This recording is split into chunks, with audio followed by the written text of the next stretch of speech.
We're excited to be here for the community meeting regarding the Beverly Airport's master plan project. And with that, I'm going to turn it over to Gloria, the airport manager. Thank you, Hillary. Just so you all know, you are being audio and visually recorded, and pursuant to Governor Baker's March 12, 2020 order suspending certain provisions of the Open Meeting Law, General Law 30A-18, and the Governor's March 15, 2020 order imposing strict limitation on the number of people that may gather in one place. And I am going to state, anyone who is not presenting or speaking, please mute your phones. I can hear feedback, so please do that now. Mute any devices, please. This meeting of the Beverly Regional Airport public presentation will be conducted via remote participation to the greatest extent possible. Specific information and the general guidelines for remote participation by members of the public and or parties with and the right to require to attend this meeting can be found at the City of Beverly's website at http://www.beverlymA.gov/events/category/meetings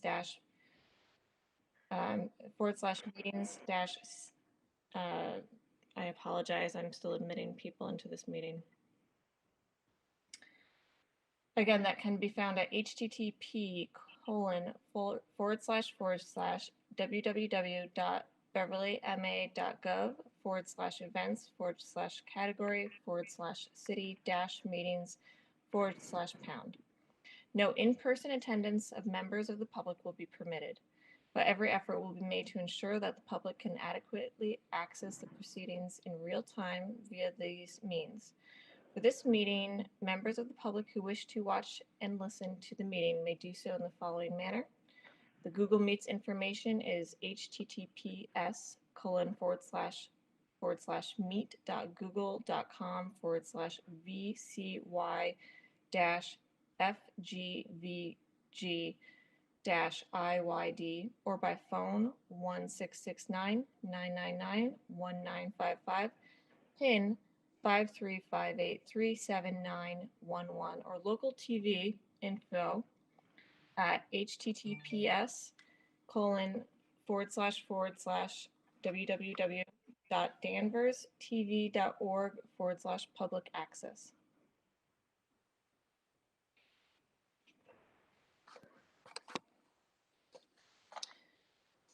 Hi, I'm Gloria Bland, the airport manager for Beverly Regional Airport for the last 3 years. Before I go any further, I want to thank all the stakeholders involved in the master planning process who have brought us to this point, including the on-airport businesses, the Airport Commission, the communities of Beverly, Danvers, and Wenham. I'll share a little history on the context of how we came up to where we are today. When I assumed the role of airport manager, one of my first tasks was to evaluate the planned reconstruction of the airport's primary runway and reduce the width and come up with a solution. This would have had undesirable implications for our businesses and communities.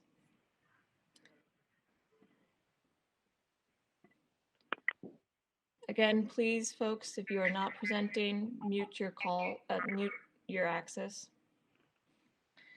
It quickly became evident to me that there were some issues in the plan and that we needed to take a fresh look at the data. Therefore, I recommended an airport master plan, which I have also worked with a number of other airports prior to coming on with Beverly.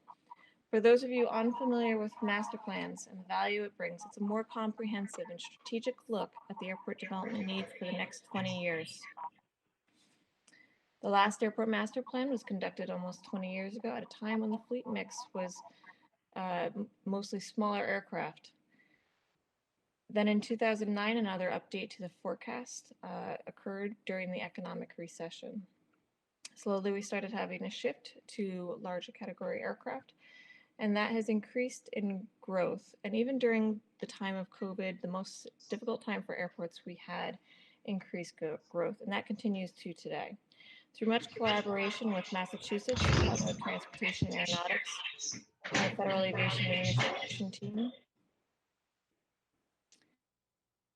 Our project engineers and planners, we bring the most preferred alternatives to develop the airport in the most sustainable path forward. And I say the most preferred because it is the most cost effective, the least invasive, and positions Beverly Regional Airport to be successful in the long term. What this translates to is increased revenues, job creation, and business growth for the communities we serve, which are all things we care about. I introduce Hillary Fletcher and Jim Miklas from Aviation, a Woolport company, and will be available for questions. Thanks, Gloria. Good evening, everyone. We're excited to be here to talk about the master plan and the process. This is our first round of community meetings. There will be another round we anticipate in the April timeframe, so there'll be more information coming, and you'll have another opportunity to share your feedback and your input. Russ, could you forward the slide, please? So for purposes of this evening, we want to go through a couple of things, and we'll have plenty of time for questions and answers. But we want to share a little bit about the master plan process. We want to talk about the inventory and the forecast for the airport. We look at all kinds of conditions and elements associated with master planning. We want to talk about the facility requirements as well as some potential alternatives for future development at the airport, and then a recommended development concept. We're going to share all of that. That's a lot of technical data, so we are going to stop and pause at different parts through the presentation this evening to take your questions. We also want to talk about next steps and what you can expect and your opportunity to comment over the next 30 days, and then as well to comment when we come back in April with more information. And at the end, as I said, we'll take general comments and questions. Russ, could you forward the slide, please? So because this is a virtual meeting, and I know that these are unique times, we just want to talk about a couple things for purposes of running the meeting this evening. We are going to have 3 different intermittent Q&A sessions. Those are for clarifying questions. So if we've covered any material that doesn't make sense or you don't understand, we'll take clarifying questions, and then we'll move on to the next section. And then at the end of our presentation, we'll have a general Q&A comment period for anything that you want to share with us. And I wanted to also let you know we'll be recording this meeting tonight. We want to make sure we're accurately capturing your thoughts and your input. As Gloria has mentioned, we have a lot of people on the line tonight. We do appreciate it if you would mute your microphone when you are not speaking, and that when you do want to speak, across the bottom of your screen, you should see a raise hand function. And when we go to those question comments, we'll be looking to see who's got their hand up, and we'll call on you to speak at that time. When you do speak, if you would just state your name and your address or affiliation, we would appreciate that. There is a chat function. We ask that you not use that function for your public comments. We're reserving that for more technical difficulties if we have them. And last and but not least, we really appreciate your patience through this evening's meeting. So thanks very much for your time and your effort to join us. And Russ, if you could go to the next slide. So as I mentioned, we're going to talk a little bit about the master plan process. This is a process that every airport undergoes, and it is a 20-year exercise to look at what their facility needs are and what the future looks like. Russ, could you go to the next slide, please? So the purpose of a master plan is really to have thoughtful and orderly development on an airport. We want to see that the airport's being utilized in the best way possible, and it's ensuring the safety and efficiency of its operations. So that's very important. We also want to make sure that airports reflect community values and goals. And we want to take an opportunity through the master planning process to educate and inform people about the airport, its function in our national system, and the value it brings to the community as well. Part of the requirements through a master planning process is through the FAA has provided a grant for this effort to be undertaken. And one of the key conditions is there cannot be a predetermined outcome. So as we've mentioned, we're here to listen to you.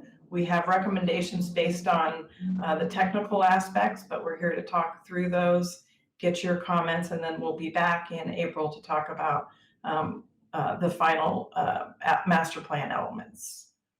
Russ, could you go to the next slide? So key to the process of master planning, we have a couple of critical steps that are very important. Step 2 on the screen is what we call the investigative phase. We are looking at everything on the airport in its current condition. So there's a complete inventory of everything: roadways, parking lots, hangars, airfield, all landside, all the businesses that operate. And we go through that in a very methodical way. And then we also look at a forecast, and that forecast is taking the current activity, some past information, and trends out are what we believe will be the activity of both based aircraft and operations for 20 years into the future.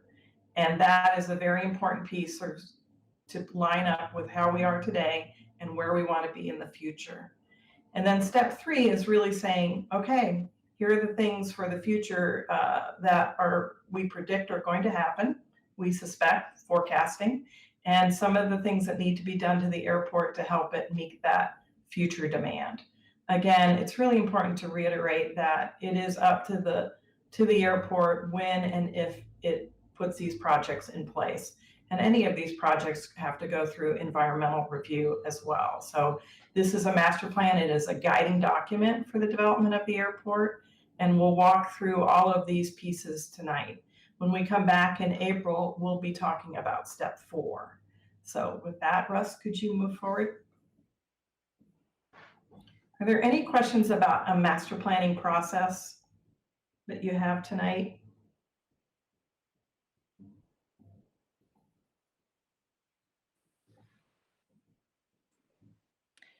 Mark Zubrick has a question. Mark, if you unmute your...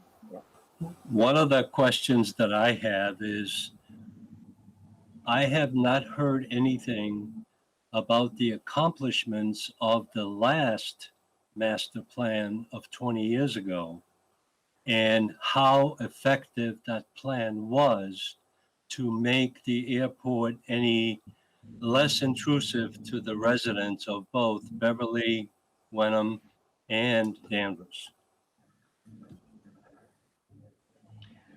Mark, thanks for that question. I'm not sure that I could answer that accurately today. Jim, do you have any thoughts?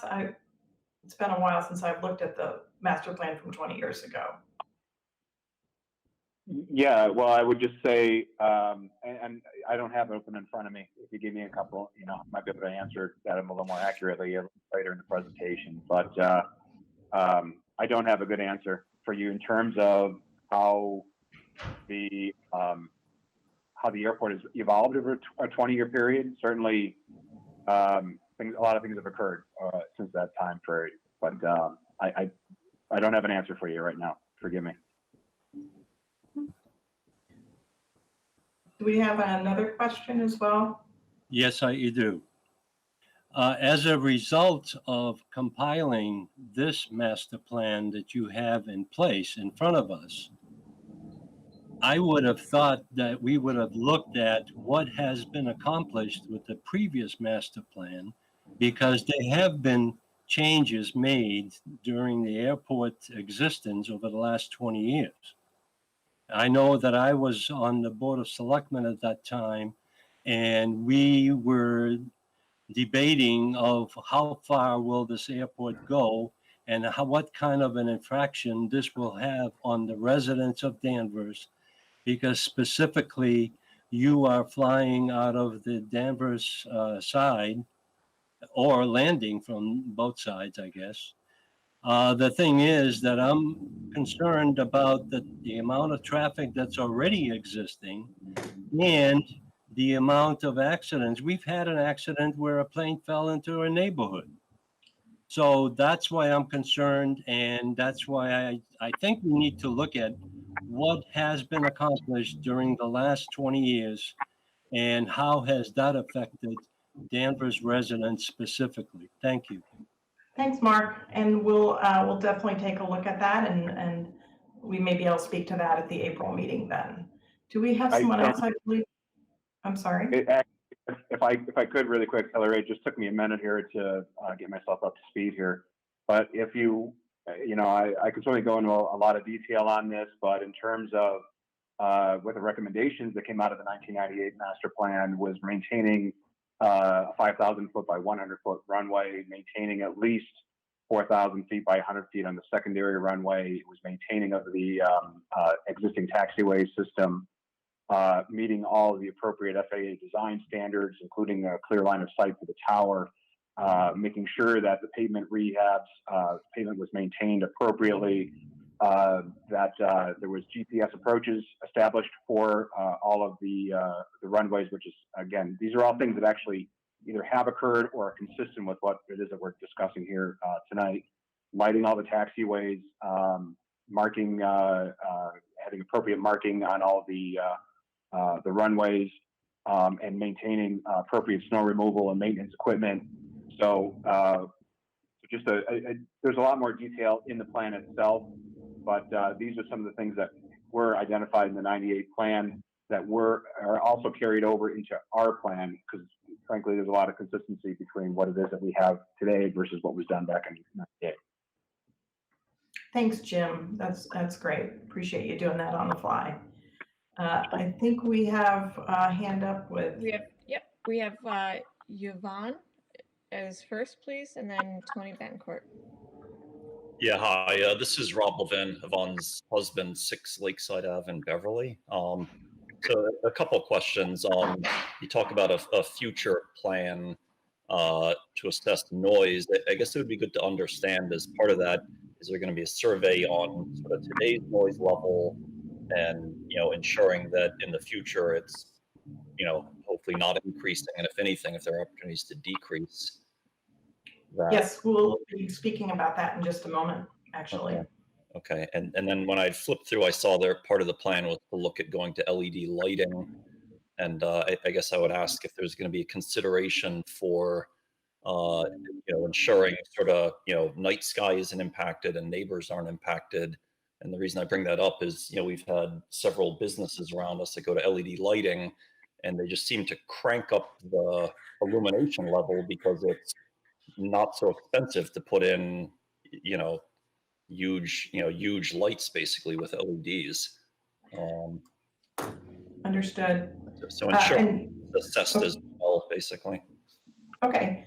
And we'll get to that conversation. So again, appreciate that comment. We'll make a note of that. I'm asking for clarifying questions on the first couple of slides we presented. There's actually going to be a lot of content coming. So any other hands up with regard to master planning process? So we have Tony Betancourt. And then Yeah, how you doing? The question I have basically is, okay, in lieu of taxes, you folks going to pay taxes on this now that you're doing all this remodeling stuff? We'll talk about the funding mechanism when we come back. Well, I'm not talking about the funding. Oh. I just want to know if you're going to, in lieu of taxes, if you're going to give us tax money. We have get no tax money from you right now. Danvers does. All we get is $1,400, and we get 2 reps instead. I mean, you folks got $32 million. You say that it's worth and stuff like that. That's why I'm curious, because the town manager did send out some literature. I don't know if you folks got it or not. In lieu of taxes, like St. John's and St. Mary's School and stuff like that, he asked them to pay their share of the taxes. I just wonder if that's going to go in on this deal or not. And another question I have is on noise, but I don't know if I should ask it now or should I just wait? Now, 75 decibels is the allowed level that airport's supposed to concentrate on. Am I right or wrong? We are going to, we are underway with a noise study, Tony, and we'll be sharing those results. Okay, well, no, because I've been doing some studies myself for a while. I live a quarter mile away, and I pick up 72 and 73 decibels with some of the aircraft that fly out of there. So what I'm wondering too is, you folks have done this study and stuff like that. You spent $2 million on the tower. I mean, on that building, the building that you put in through the Obama grant. I'm surprised that you guys didn't put in something to find out how much noise you had around the runway and stuff like that. I mean, do you have some method of knowing how much noise is developed from there? Yes, as I mentioned, we're underway with those noise contour study right now, and they are taking those those noise levels, and we'll share those results in April. I've been As soon dealing as with this that study's airport. done. I've been dealing with this airport for over 15 years, and we never get straight answers, or we never get callbacks or stuff like that. And I've got another problem with helicopters too. Are they supposed to take right now? They're told to go southwest. They're supposed to not avoid us, but they keep coming over the house. You tell them, they move over for a while, and they start coming back over. Can they use the runway? They're supposed to use the runways when they leave the place and come in. Tony, I'm gonna hold your question until we get to the end. Well, I know. I got a lot of questions. I'm just trying to get them out there. You know. Yep, and I'm making a note of those, and we'll Okay. we'll try to do our best to answer those as we go. So our next, Thank you. you're welcome. We had another question. We Yes. have Donald Strunk. Donald? Yes, hi. I can you hear me? Did I unmute my mic? Yes, we can hear you. Thank you, Donald. I'm a long-time aviation person. Was in Civil Air Patrol, flew out of Beverly at one time when I was a kid. And I've watched Hanscom Air Force Base over the years change itself from a reserve base where my dad used to fly out of to now it's flying commercial US Air flying out of there with jets. And in your long-term plans, are you looking forward to increasing in your size of aircraft and frequency and use? Does your master plan address that, what you're going to present to us in the neighborhood? And like Tony said, I've been here since 2006. I've noticed an increase in noise. I never heard a jet pull out of there Sunday morning, waking me up out of bed in the summer. And so Donald, we will. I'm looking at the airport, and believe me, I love having the airport in the neighborhood. I really do. But I also don't want to have my investment, my property, lost like has happened in East Boston, Winthrop, and Revere, by air traffic starting to come in. I mean, the airport being used like East Boston. So that's all I have to say, and I'd like to know: is your master plan in studies and all of the metrics and new green belt and everything else things you come up with in studies going to address the drop in real estate value that we are going to suffer in Beverly and Danvers if the airport changes its nature? That's all I have. That's my question. Could you answer that? I believe we'll be answering that throughout the presentation, Donald. We will talk about the critical aircraft, and we are not anticipating in this 20-year master plan a significant change or a design change or a critical aircraft change. So we'll go into that in more detail. So any other questions on why we're on the master plan process before we go into a lot of this detail? We have one more hand raised, Michelle Costanza. Yeah, I don't know if the master plan. Yeah, my name is Joe Rinaldi. I'm just in with some friends here listening to your master plan. I don't know if the master plan contains this, but all I know is I've been living here in Danvers side, in the Anthony Lane area, opposite the high school. Yeah, at least 38 years, and this summer has been noise. I don't know about anybody else, but it's been like Pearl Harbor. It's been incessant, morning till night. And from what I understand, according to the good neighbor policy, the planes are the preferred use of the planes is on runway 16 and 34, and yet most of the planes that are flying touch and goes, whatever, are on 27 and 9. You know, it just begalls me how this can be that way. We never had this years and years ago. Nothing. In fact, I've seen occasional plane. Now it's incessant, from morning till night. One of my neighbors counted, I don't know how many hundreds of missions, like in one day. I mean, how would you like to live here and have to hear this miserable, sound of a motor just when you're trying to talk to somebody, or you're trying to do something outside, or have a barbecue, and these planes just keep going over like as if they were on a bombing run. I mean, it's pathetic, and I'm sure I'm not the only one who's been hearing complaints incessantly, and something should be looked into, because according to the good neighbor policy, you're supposed to try to, minimize the noise, and if anything, it's gotten worse. Last 6 months, it's been intolerable. Thank you for your, If you don't think so, come and live in my neighborhood. no, I'm no doubt. So thank you so much for that comment. We will be talking a little bit more about that noise and some steps. Are representatives there like Sally Kerrins and Joan Lovely? Excuse me? Yeah, I was just wondering if our representatives are there, Sally Kerrins and Joan Lovely. Were they invited to this meeting? They are aware They of the were meeting. invited. They were invited. But they're not there. I can't tell if a lot of people are calling in and Oh, we I don't see. have I identification. see. So. Okay. If they're there, I hope they would get on, because we expressed our concerns at great length to them. Yes. Okay. Hi, am I unmuted? Hello? Yes, we can hear you. Hi, this is Sally Kearns, and I'm listening in, and just wanted to acknowledge that Senator Lovely and I have been trying to be responsive. We had a meeting today, and Joe, I think that's you. We're still on it, and so I just wanted to, put that out there.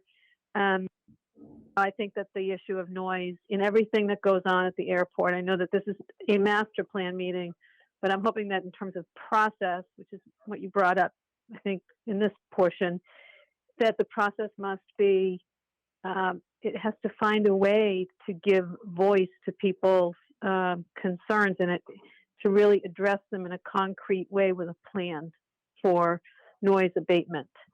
So I think that's what folks are looking for, and I think that I've had other people inquiring as well.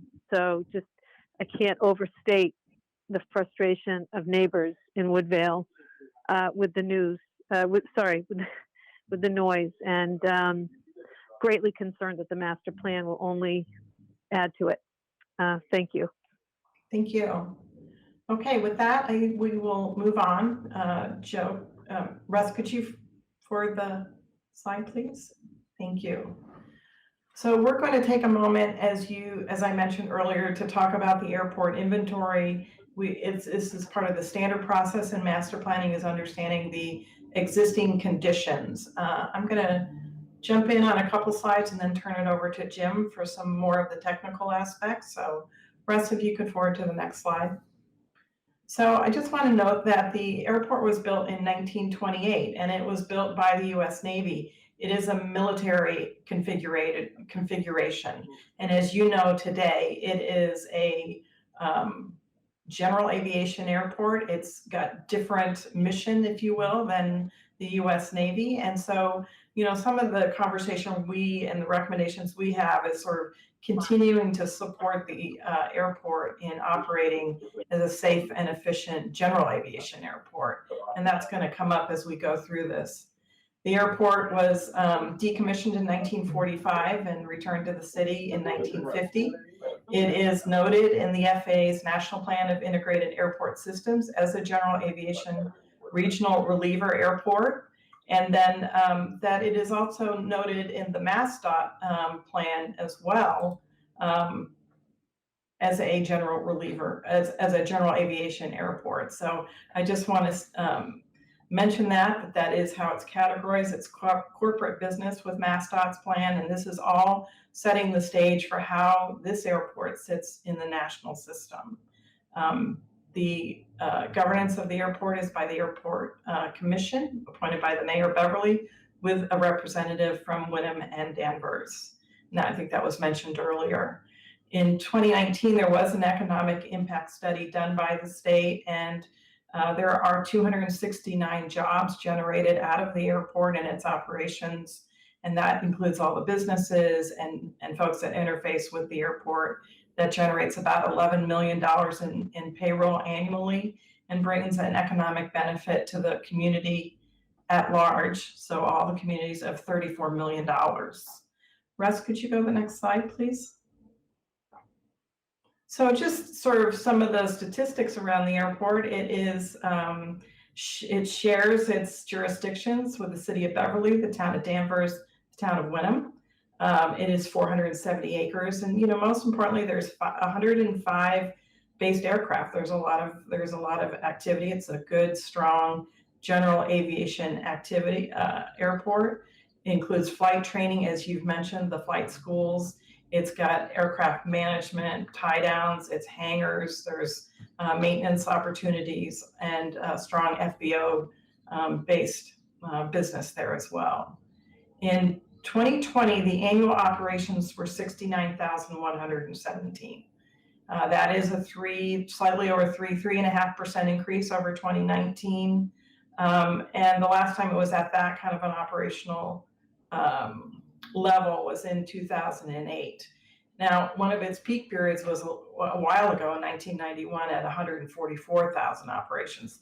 So just to put that in context, the general aviation industry overall during the pandemic actually did extremely well because a lot of people chose to travel for purposes of either business or leisure through corporate or general aviation as opposed to commercial aircraft. So that's reflective in Beverly's numbers, and we see that with other general aviation airports as well. It has air traffic control, which is very much appreciated by the operators throughout the year. So those are some of just the base line information for the inventory, but Jim's going to take over and go into quite a bit more about the details of it. So Jim, and Russ, would you advance that slide? Great.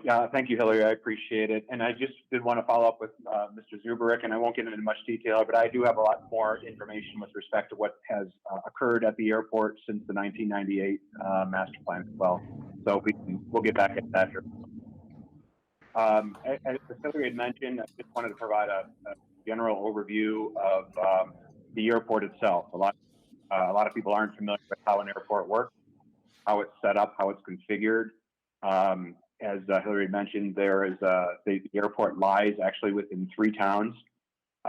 It is based on 2 runways, which are reflected here in this graphic that you're seeing. There's a runway 1634, which is oriented from the northwest to the southeast, and then a runway 927, which is oriented from the, southwest to the east, northeast, I guess.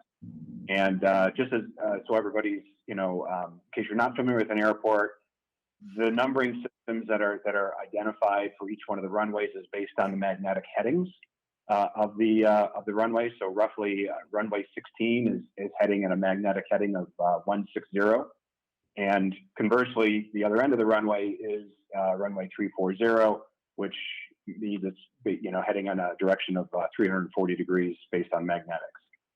So Hillary also mentioned that the airport is largely based on a configuration that was originated by the military during World War II. So that configuration was based on the needs of the military 80 years ago.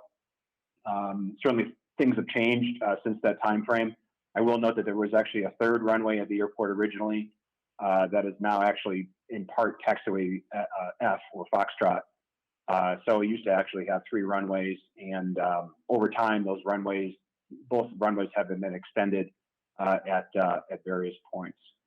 I will note also that the taxiway system is based on that old military configuration. We're going to talk more about that here in just a couple of minutes. The airport itself, in terms of the land side, so where the businesses are, where the hangars are largely divided into 2 sides, in the west side and then the east side of the airport. The west side accounts, which is located in the Danvers town of Danvers, accounts for multiple businesses, including North Atlantic Aviation, Beverly Flight School, Air Bear. So there's a variety of businesses that are located on the west side. On the east side is the original area for the airport, which includes the new admin building. There's an air traffic control tower located there. There's a flight school on that side and a variety of different structures and hangars as well. Additionally, what I wanted to mention is that there's 2 areas that are shown in pink, and those are hot spots, and those are areas that the FAA specifically requested that we look at with respect to the taxiways, and we'll talk more about that in the alternatives. But I did want to note that, not only are we looking at, the future of the airport, but there are requirements that we are obligated to look at through our coordination with the state and with the FAA, because again, their goals here really are to make sure that this facility is safe, number one, and is efficient and operates in the capacities that they are looking for the airport to operate in. So, Russ, you can go to the next slide. And again, we're going to have a question and answer period, so I'm sure there's going to be some questions, about the facility as well, and I can get further into that. What I wanted to mention here on this slide is that when we're doing the plan, we don't do this in a vacuum. We recognize that the airport is situated in 3 towns, that it is in 3 different communities, and that there's a variety of those. We have to consider what's going on in those communities and doing our best to strike a balance between the needs of the airport and the realities of the things that are going on in the communities that surround the airport.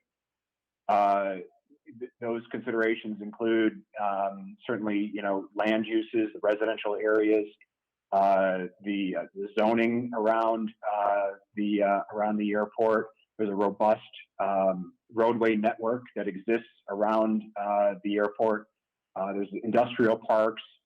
There's a variety of environmental resources, all of which need to be considered. And frankly, we're obligated to, not that we wouldn't do it otherwise, but we're obligated to look at those things by the FAA and by the state. So again, this is not being done, without consideration for the surrounding communities.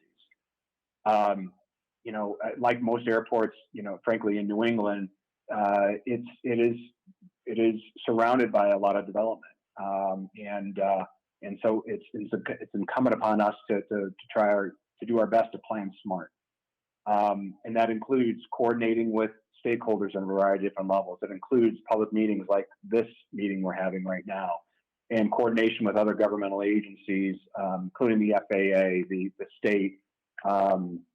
The local airport commission, which is comprised of various other governmental agencies. So, this is an inclusive process. This is not being done, without appropriate coordination with a variety of stakeholders in this. So, and as I mentioned before, the goal of this overall effort is, on behalf of the airport and the FAA and MassDOT, is essentially to make things better in terms of safety and in terms of operations and in terms of efficiency.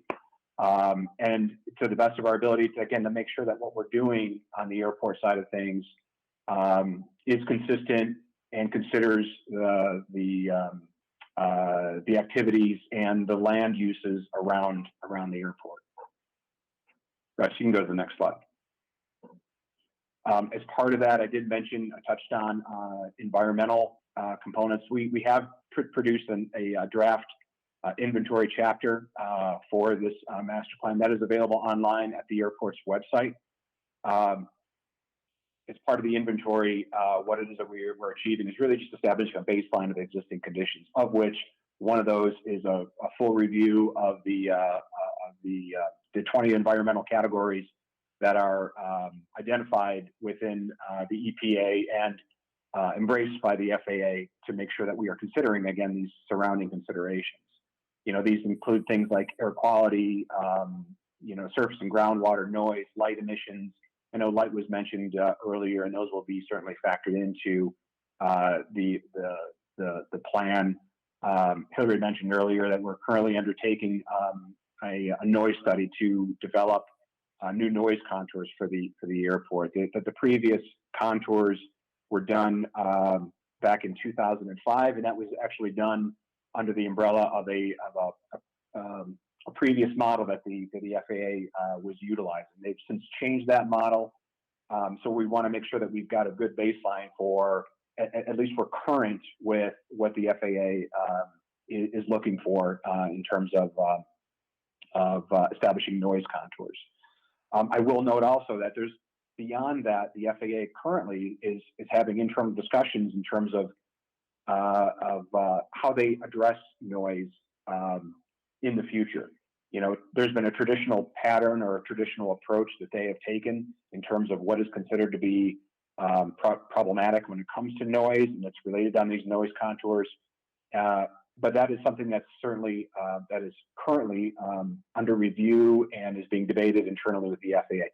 I don't know what the conclusion of that's going to be, but I do want to note that noise is has always been a consideration and a concern for the FAA, and this is something that they're revisiting here currently as we speak.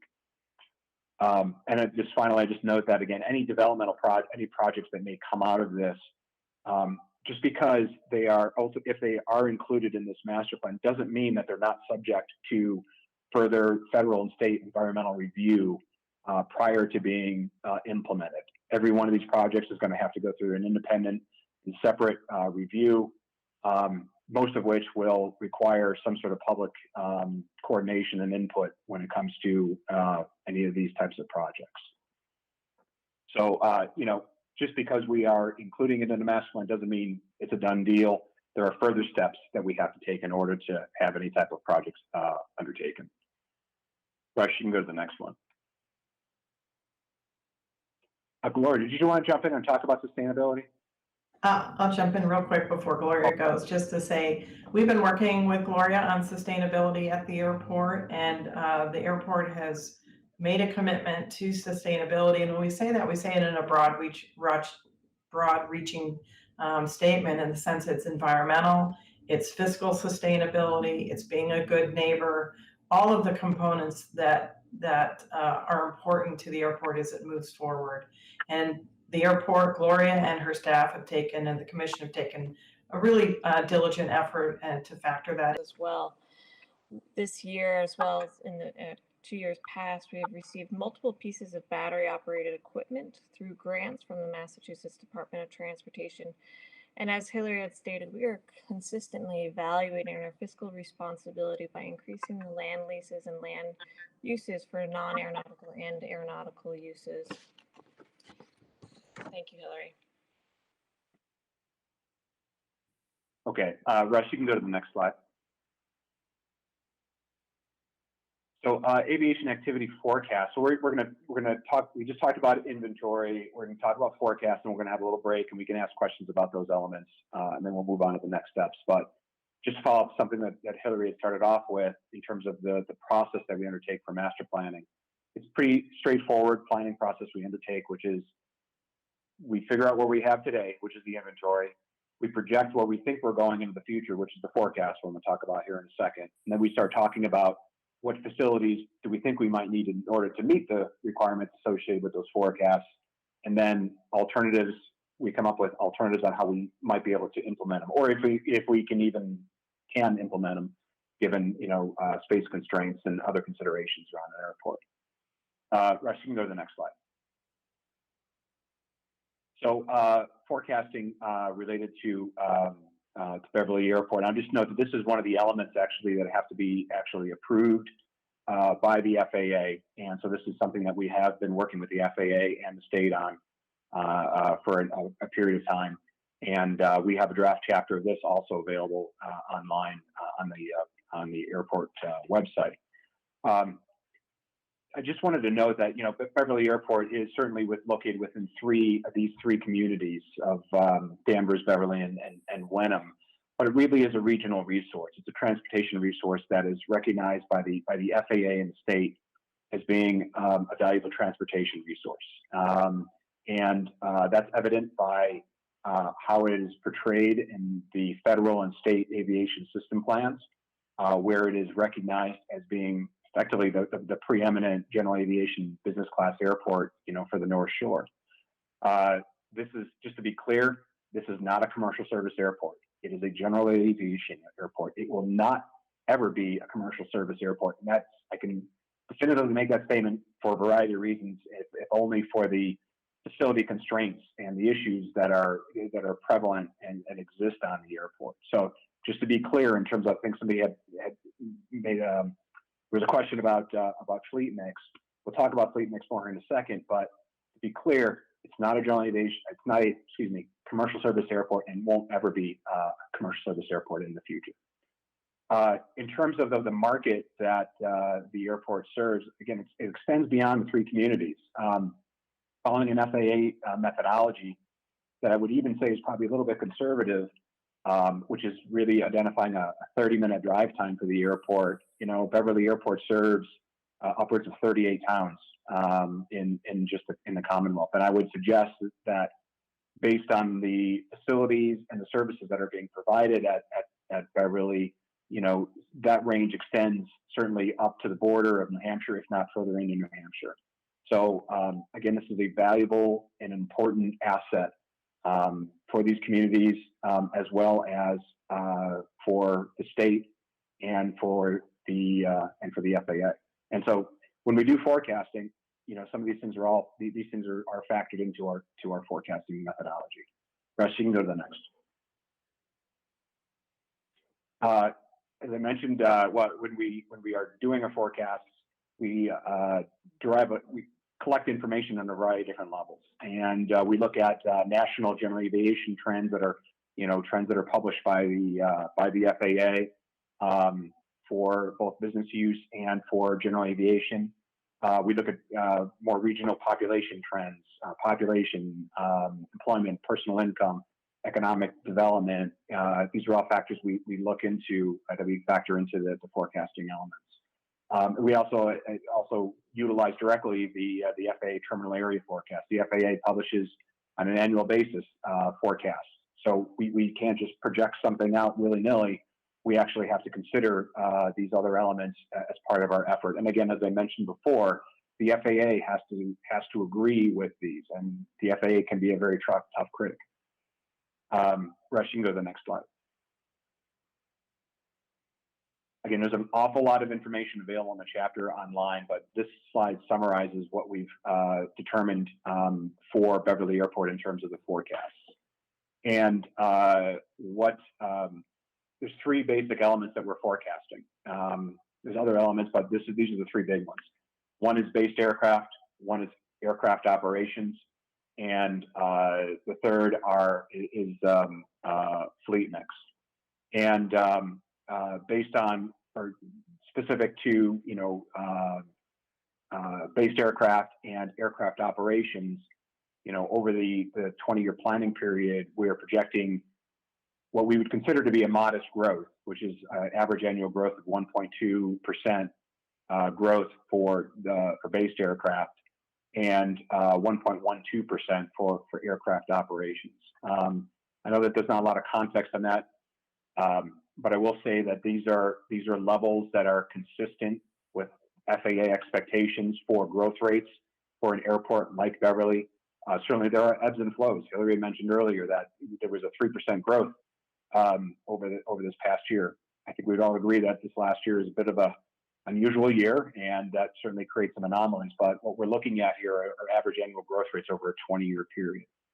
By the time this is all through the 20-year window, we're looking at anywhere from, I believe it was like, sorry, I have it open in front of me at the moment, but between 80 and 90,000 total operations at the end of the 20-year period.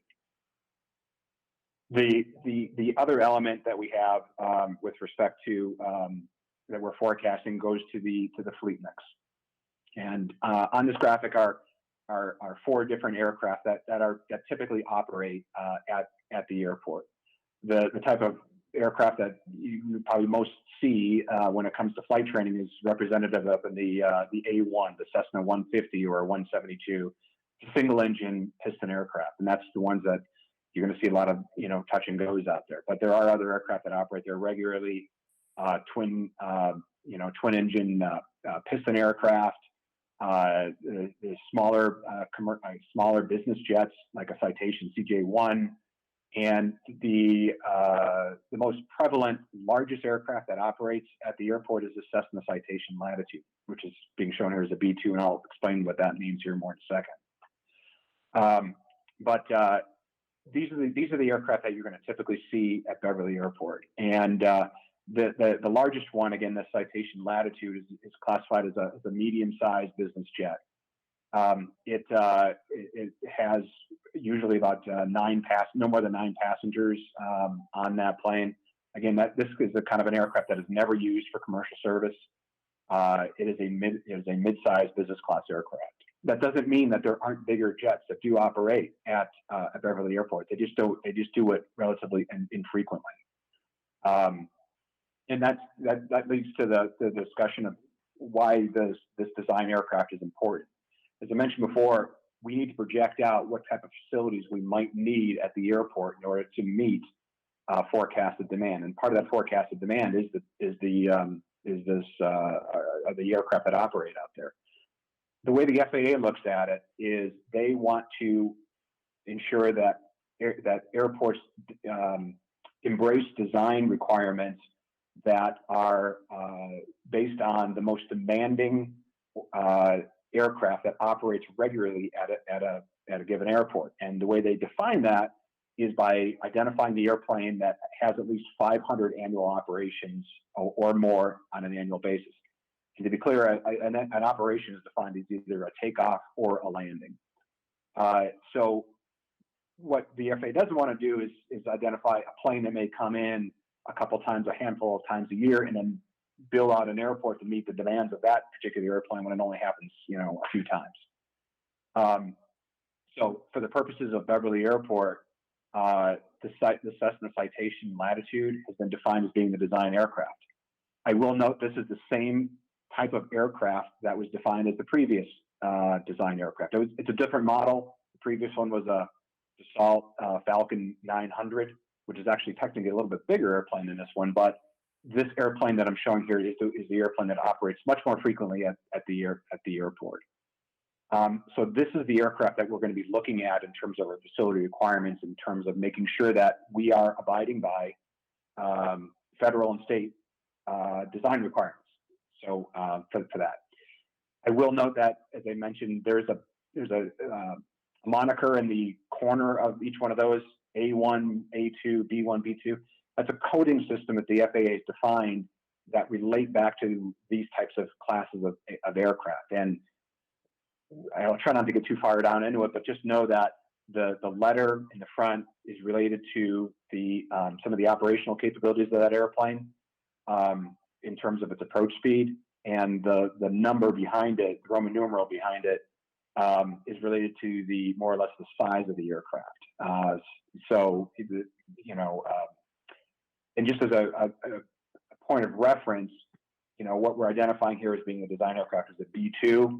If you were to look at an airport like Hanscom or at Logan Airport, if we're looking at those same types of identifiers, those are airports that are operating on C4, D4, D5 type categories, which, again, I'm not going to go too far into the details, but just know that it's significant difference of types of aircraft that are being accommodated at those airports than are at Beverly today and projected out into the future. Rush, you can go to the next question, the next slide. Oh, here we go. Session 2 on the clarifying questions. Right, so we've been through inventory and forecasting. So again, we are asking for clarifying questions, comments, and such will hold for the end, but is there anything here that you need any clarifying information? Jim, you have your hand raised, Mr. Hill? Yeah, hi, this is James Hill. I live in 1 Anthony Lane in Danvers. I'm not sure if it's a clarifying question, but they mentioned a few slides ago they were doing a noise study. Is how that was conducted and the results of that going to be made public so we can take a look at it? Yes, it is. That's underway right now, and we'll be sharing that at our next round of community meetings, and we anticipate those to be in April. Thank you. We had another hand up, We Mr. Strong. Oh, go ahead, Gloria. You've got the list. Yep, so we have an individual, Bob. Bob, if you unmute your phone or device.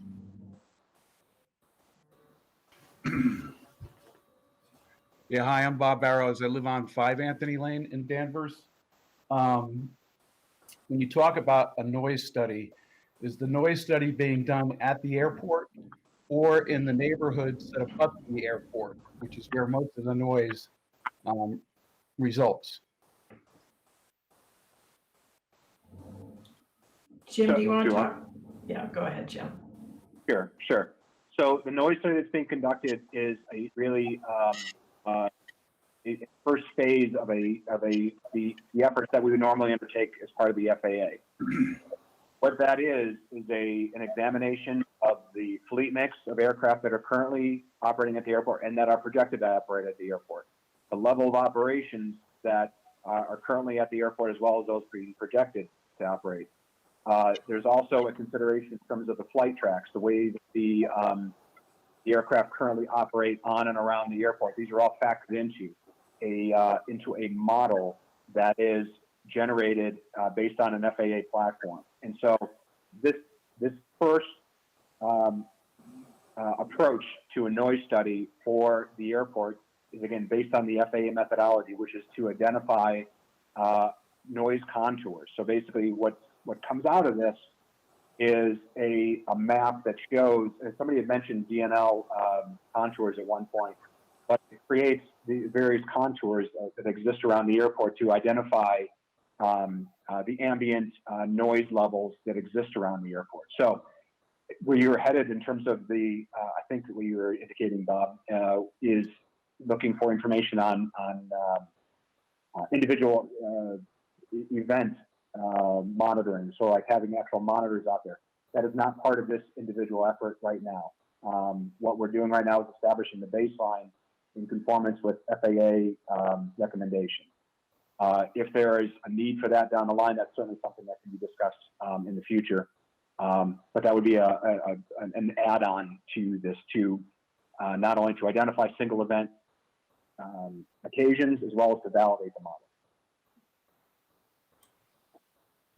Okay, thank you. We have a question from Donald Strunk. Yes, thank you. I have a couple of questions I'd like to ask. One is that the airport is operated by the city of Beverly as a function of the city of Beverly. And you also stated earlier that we had one representative from Danvers.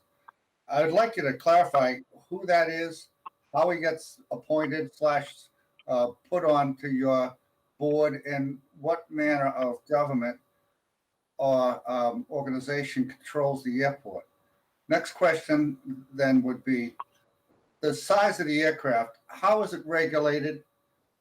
Who decides what aircraft can be operated there?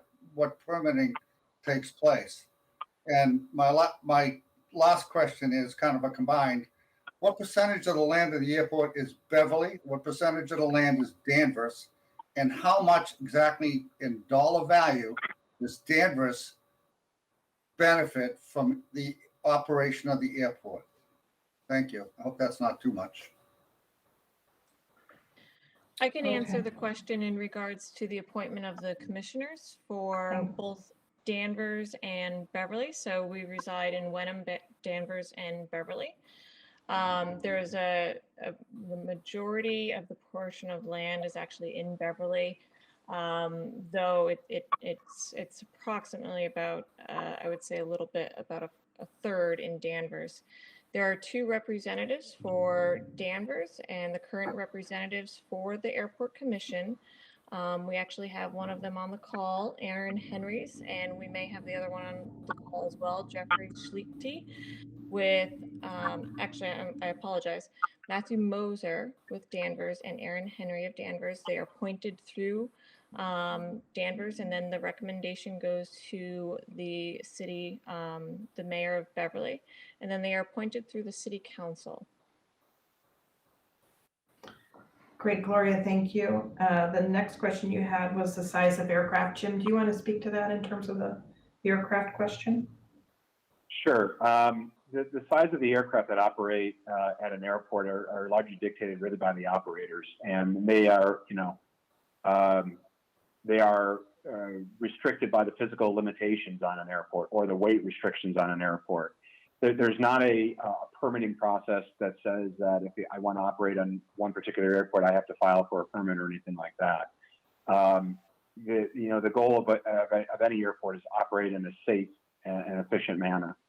And operators of aircraft that are probably more what you're referring to, which would be more the larger business jet type of operations, they're governed or restricted really by their operational patterns, by their certificates, by their insurance requirements, by a variety of different factors that, effectively they're not going to operate at an airport that is going to be unsafe for that particular aircraft. So it's really something that is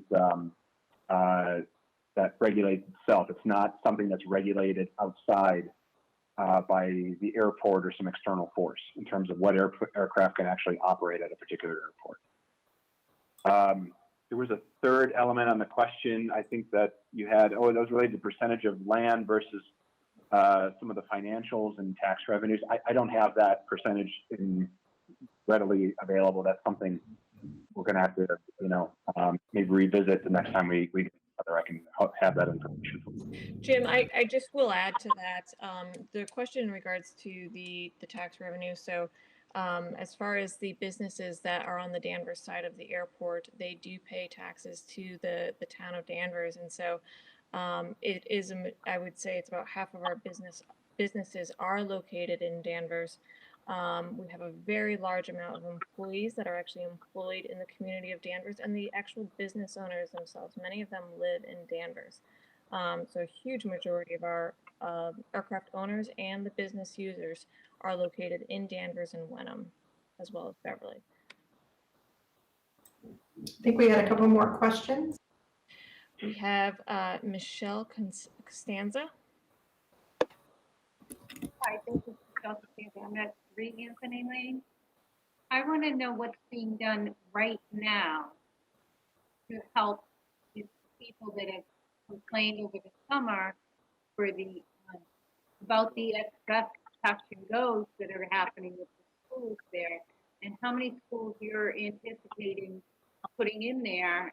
And we don't want to stop your business. However, they're all flying over this area of the town, and it's residential, and we're trying to enjoy being outside and doing things outside and even working from home. And I've had several business calls at home interrupted by the airplanes going through, and it's kind of frustrating when now we have to work from home and you can't have a business call because of the aircraft going over. So it's just my comment is, I understand what you're trying to do is build the airport for the future. However, what are you doing right now to help the people that are having to deal with this immediately now? Thank you. Thank you for your comment, Michelle.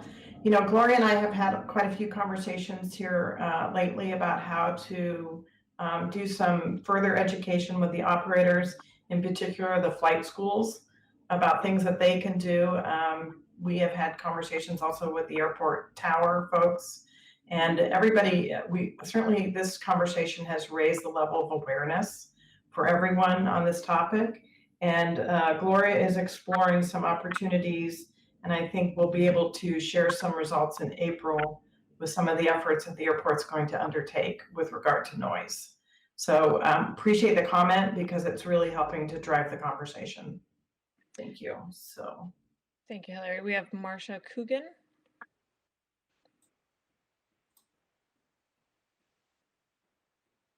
Marsha, you might be on mute.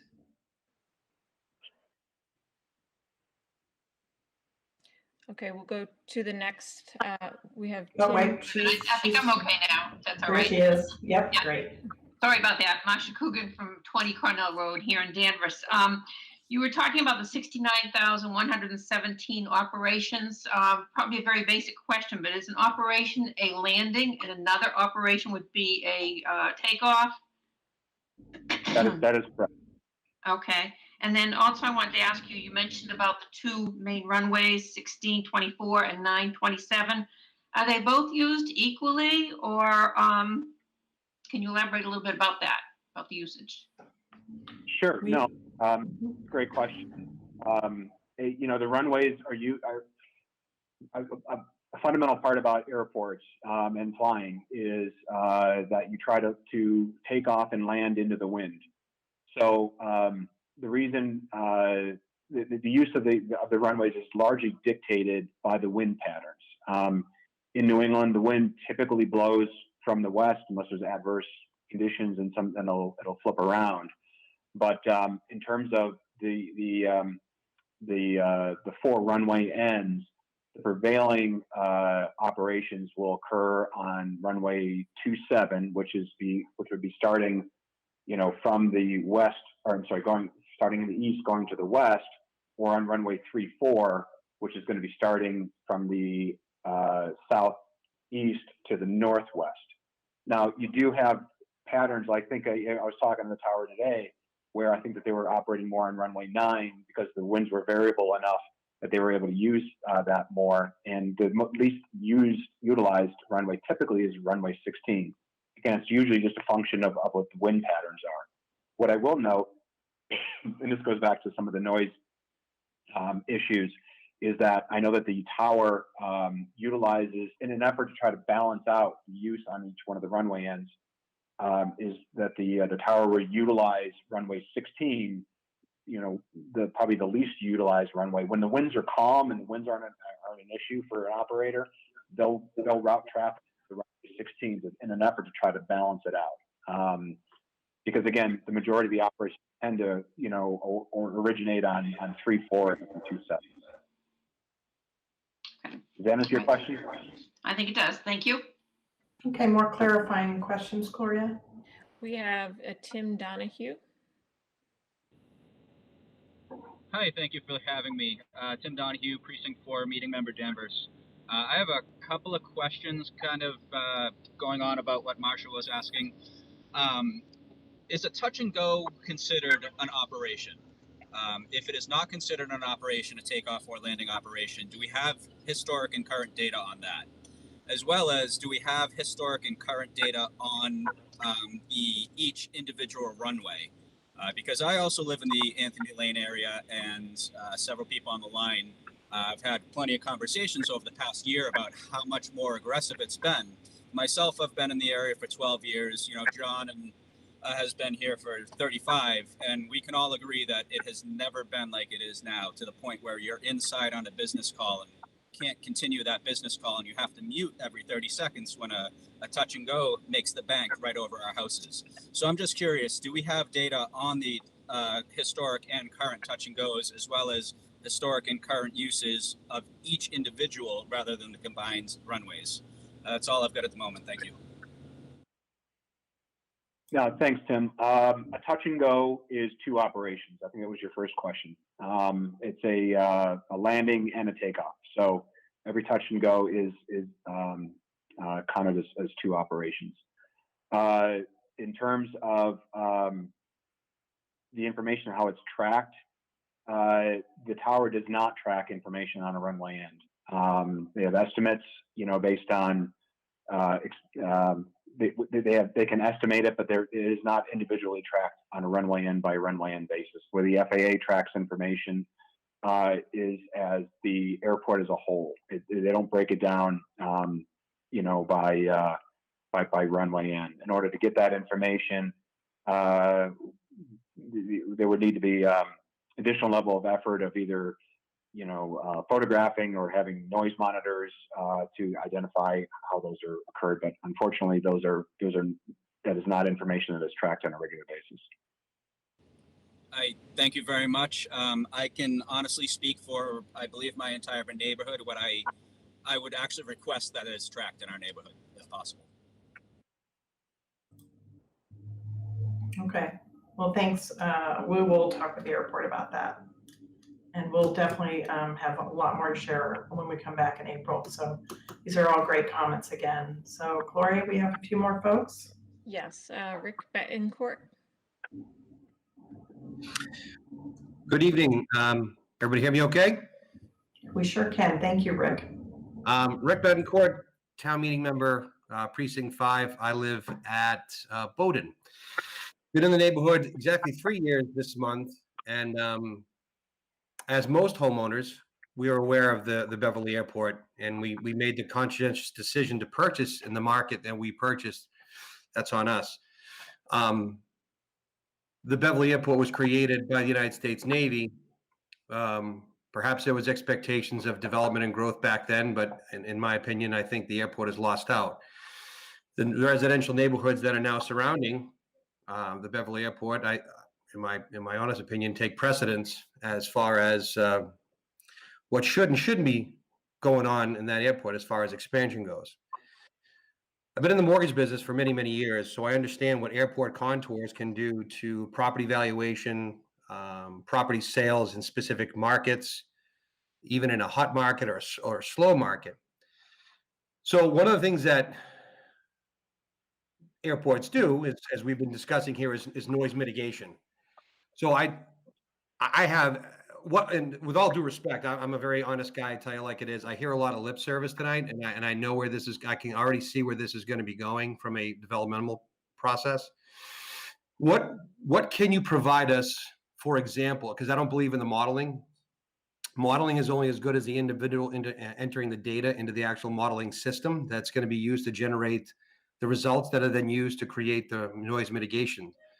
What are some examples? Because I'm expecting it would probably have to be employed at some point if you expand the way you guys are talking about expanding. What are some examples of noise mitigation that the FAA, since this is such a valuable resource to their operations in this market, what are some examples of noise mitigation that would have to be employed in my neighborhood, or in Tony Betancourt's neighborhood, or Mark Zubrick's neighborhood? What is the since we're talking noise, what are some examples of noise mitigation procedures? We talking physical large barriers like they put on 128 or 95? You talking tree installations? What are we thinking about as far as noise mitigation goes? Well, noise mitigation can come in all shapes and forms, and you can see anything from working with the flight schools and having voluntary noise abatement procedures for operators at the airport, all the way through if a residential area meets a threshold of noise impact that's consistent with the FAA guidelines. The FAA does allow for certain mitigation, and that's soundproofing and things like that, but it has to meet some very specific and very concrete thresholds. So that the noise contours are going to be very important to how we go forward with this conversation. Okay, because that's my point, is that the presence of physical barriers would be incredibly detrimental to a residential neighborhood because of the decision to expand operations and inventory of the types of planes that have been going in. And I can be honest, had I known that there was a master plan in 2018 when I purchased this place for this airport to expand the way it's planning on expanding, I wouldn't have bought my house where I'm at. So I want to thank Tony for bringing me in on this and telling me the concerns, because moving forward, I'm going to pay great attention to this particular project. Great. Thanks, Rick. Gloria, do we have any other hands up? We have Tony Betancourt. Tony? Hi, folks. How you doing? All right. Let me see.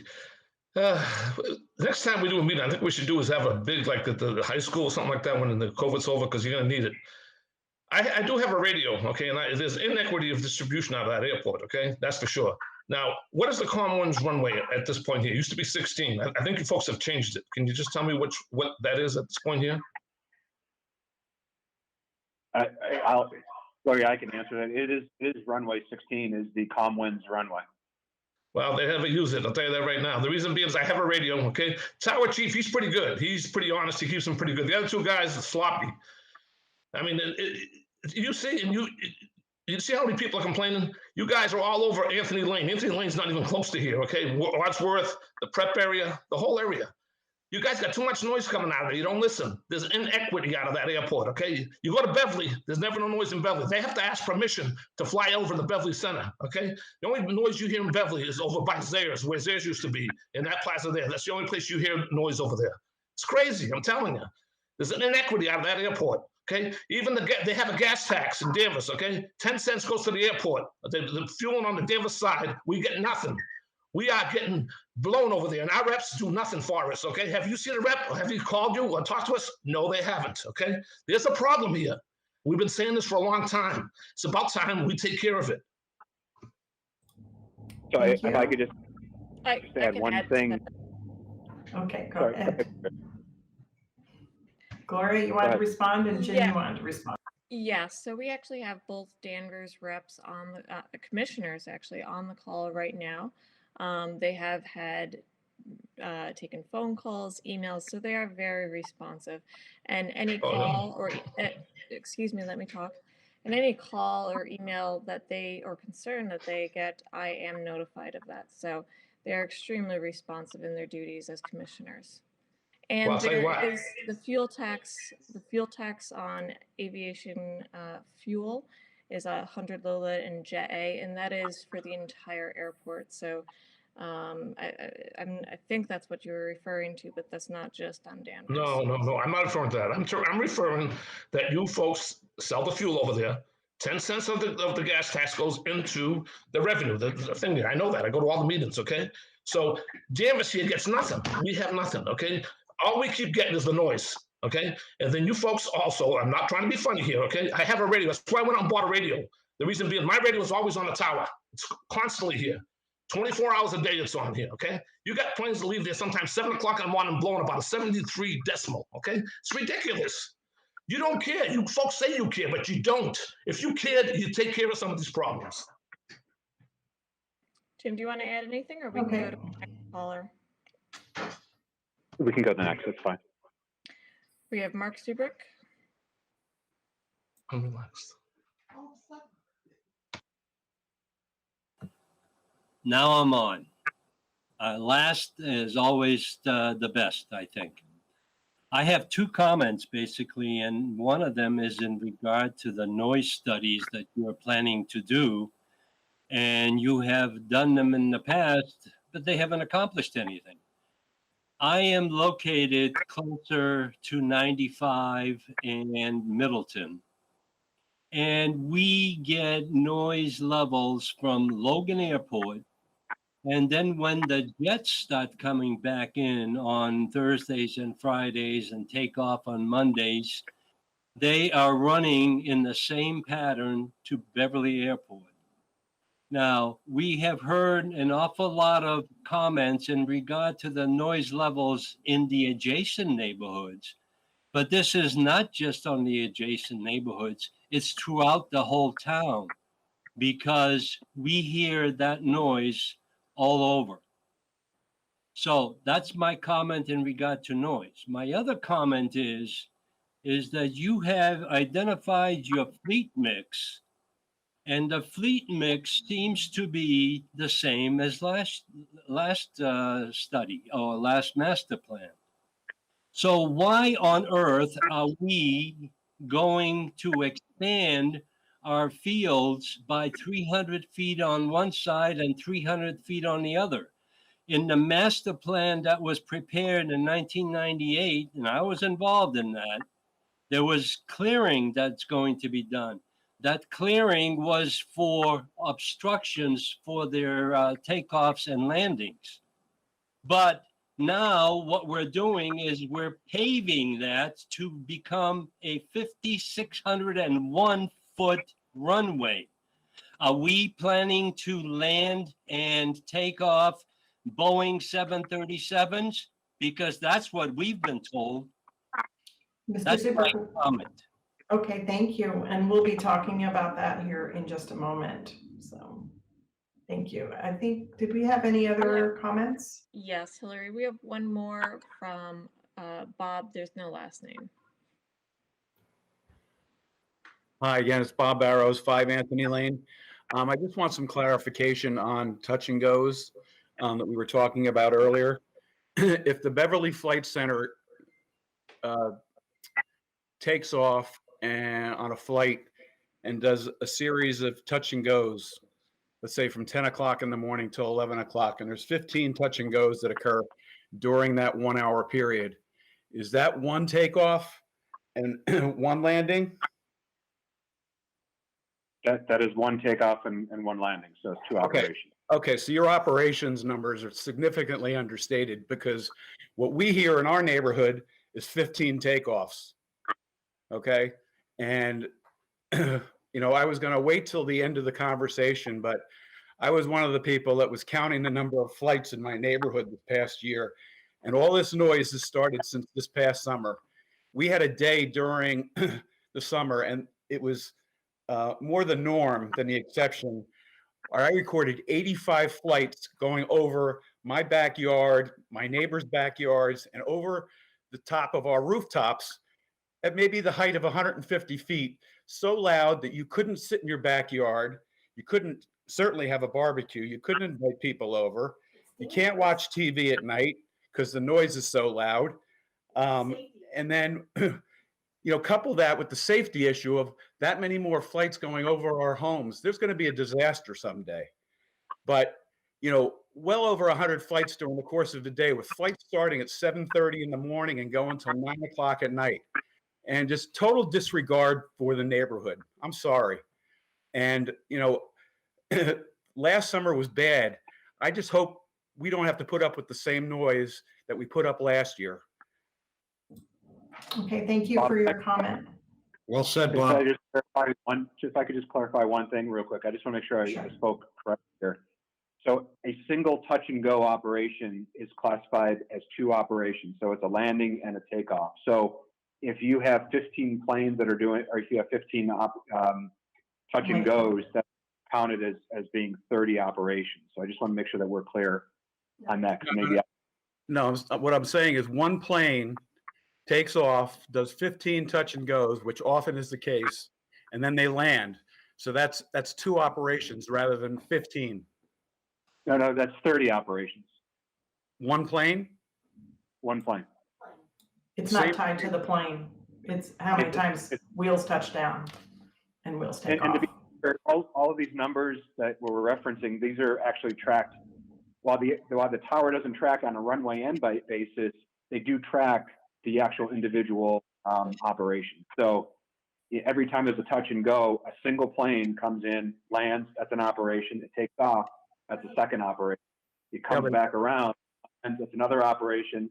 Takes off, it's another, so it's four operations. So the tower does track all that information, and they're required to in a specific manner by the FAA. And, so it's all heavily, even though the plane doesn't come to a stop, it's just touching and going right back up. That's correct. So that would be 15 takeoffs. That's correct. 15 Wheels on the takeoffs ground. Could I ask a clarifying question at this point, please? And I'm sorry, I can't get the meeting on my computer, so I can't properly raise my hand in the chat. But if I could just Is this quickly ask. Michelle? No, this is Sally Kearns. Oh, Sally, sorry, didn't recognize. That's okay. So I just wanted to make sure I got this right. You said that there was a 3% increase, and I think what Mr. Barrows just presented is pretty devastating. So you had said that there was a 3% increase in, was it operations? And that there were 69 or 39,000 of them? 69,117 in 2019. 69,000. And so there's been a 3% increase from that year to where we are right now? 3.5% in 2020. That's correct. So that's like another 2,000 operations, right? yes, I haven't figured out the numbers, but yeah, that sounds probably in the ballpark. 2,419 operations. How many? 2,419. Okay, and so And so that might explain why Mr. Barrows was able to track additional air traffic over his house to the tune of 85 flights in one day and night. Is that a reasonable conclusion? And I guess my bigger point here is the only way to deal with the noise is to address the number of takeoffs and arrivals. It doesn't matter really. I mean, I guess it does in terms of how loud the planes are. I don't know if Mr. Barrows noticed bigger planes or whether these were, I mean, it sort of doesn't matter if it's so close to your house, you can't hear yourself think. Well, I mean,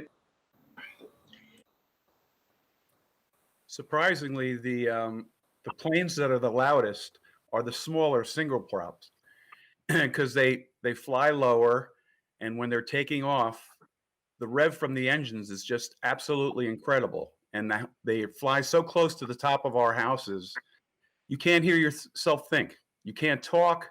Like I said, you can't watch TV. You can't do a phone call. You certainly can't plan a party in your backyard because you don't know what the activity is going to be like. And it's just gotten out of hand. Understood. Yeah, clearly. Okay. So what's the process for, I'm sorry, just what's the process though for responding? Are you going to, at the end of the whole meeting, will you address Mr. Barrows, the information he's presented? What's the plan forward on addressing noise?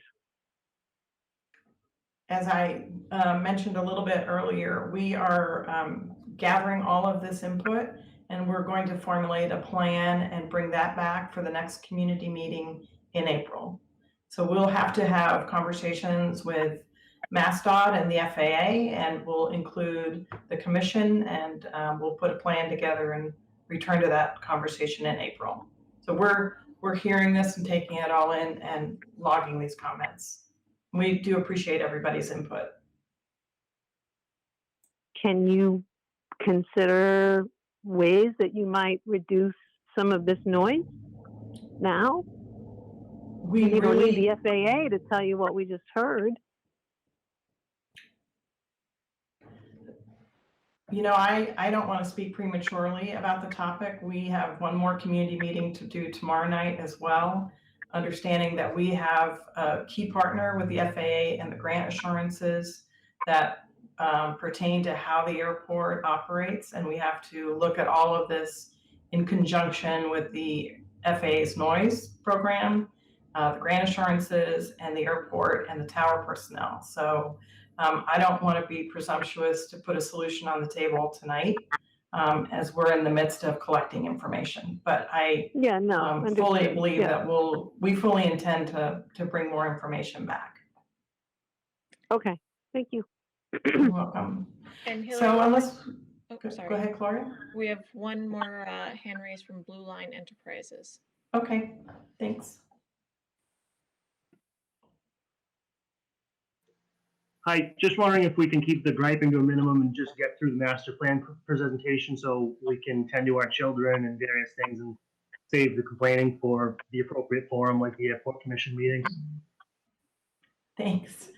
We will move on and we will at the very end have another Q&A session. So again, there'll be more opportunities, but we do want to just stick to clarifying stuff so we can get through this meeting. So with that, Russ, could you forward the slide, please?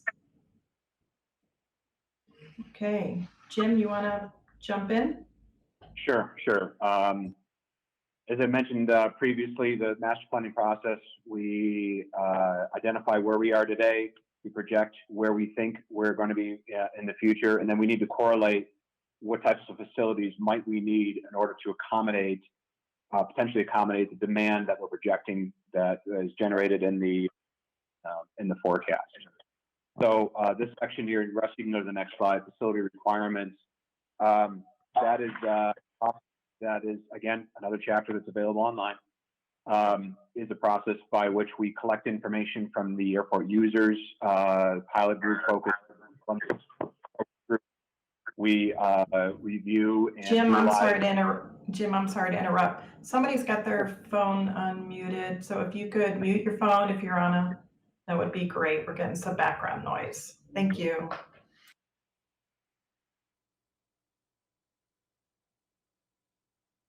We're good.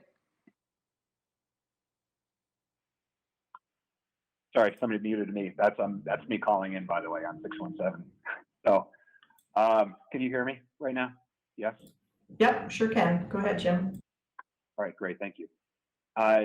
So facility requirements, again, another process we have to undertake. Much of it,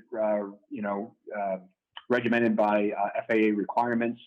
There's a variety of standards that we have to consider from the FAA, as well as inputs from user groups, pilot focus groups. Other inputs include the regional system plans, the federal system plans, and other planning studies. So it is a rigorous process we go through. And Russ, you can go to the next slide, which provides a summary of this. And again, there's a chapter available online. Oh, sorry, one more time. Here we go, perfect. There is information online. You're certainly welcome to walk through that. Some of the range of evaluations that we look at are referenced on this slide, including airside, landside, fuel storage, de-icing facilities. Really pretty much anything that's on the airport we look at specifically in terms of, do we have what it is that we need? If we're deficient in some capacity, what is that deficiency? And, starting out, before I talk about some of the key evaluations, really one of the I should say, overarching themes here is it goes back to the airport originally being built by the Navy around World War II. It was designed and built to accommodate the needs of that time. Certainly things have changed since that period of time. And really the overarching themes here of the facility requirements is related to enhancement of safety and enhancement of efficiency. And excuse me, on the key evaluations, what's noted on here is some of the areas that are probably that we should highlight here related to airside development, airside being runways and taxiways. Again, you need to promote safety and efficiency through the application of design standards and industry best practices, and we're going to talk more about that here in just a second. Landside development, maximizing the financial sustainability of the airport. It is an economic generator for the region. It's an important resource for the communities and the North Shore. So identifying potential areas of development is incumbent upon us as part of the master plan. Again, noting that these types of development only occur, if and when demand actually, warrants it. This coming out of this plan is not a directive that we will develop things in a certain way. It's only in response to the potential for future demand. Another element, this gets into really kind of a little bit of the weeds of the specific operations of the airport, is the development of a vehicle service road to improve efficiency and safety, again, for vehicles that are operating on the runway. And there's a variety of environmental elements that will likely come out of this, which is, certainly for any development, is minimizing of or avoidance of environmental impacts. We've been talking about the noise, so certainly we're on the first pass of this noise effort. If there's a need, or which there appears to be, a need for further investigation and analysis related to noise, that's something else that comes out of this master plan. We can make recommendations for specific additional noise analyses to occur. Elements related to upgrading of the lighting to LEDs. Certainly there's a sustainability component of that, environmental benefits that derive out of the use of LEDs. But I appreciate the concern over potential ambient lighting. related to the LEDs. So that's something certainly that can come out of this as well as waste and recycling reuse plans, coming out of this as well. So this is just a very high level, review of facility requirements. And with that, Russ, go to the next slide, because this is where we start talking about, the alternatives. And you can go to one more slide as well. So through that process of facility requirements, and forgive me if I'm speaking a little bit fast, because I do want to try to honor the time that we have here. And if we need to extend a little bit further, I'm certainly, I know that we were able to do so, but I do want to recognize that some people probably do have to leave here at the top of the hour. Related to the facility requirements, we identify those things that we may need within the 20-year planning period. And so it's incumbent upon us and to look at, okay, what alternatives might exist for us to be able to meet those those facility requirements. Sometimes we can't meet those requirements, in all honesty. So, but we try to figure out, how might we do that, and is that ultimately acceptable, and does that ultimately get transferred into a recommended plan? As part of the alternatives, we do have a number of goals that we have to consider. Those include what's being reflected on the screen here, which is meeting FAA and MassDOT airport design safety standards. Again, that's based, generally on the design aircraft that we talked about before. The FAA and MassDOT are all about safety, safe operations of an airport. That is preeminent for all their operations. That even extends.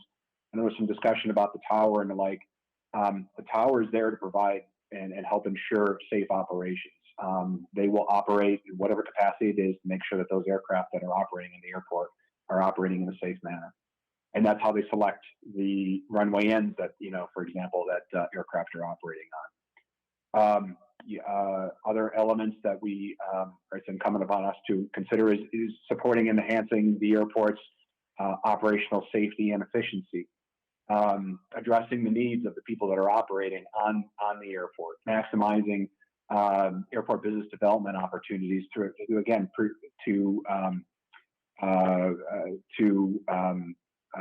advance sustainability of the airport.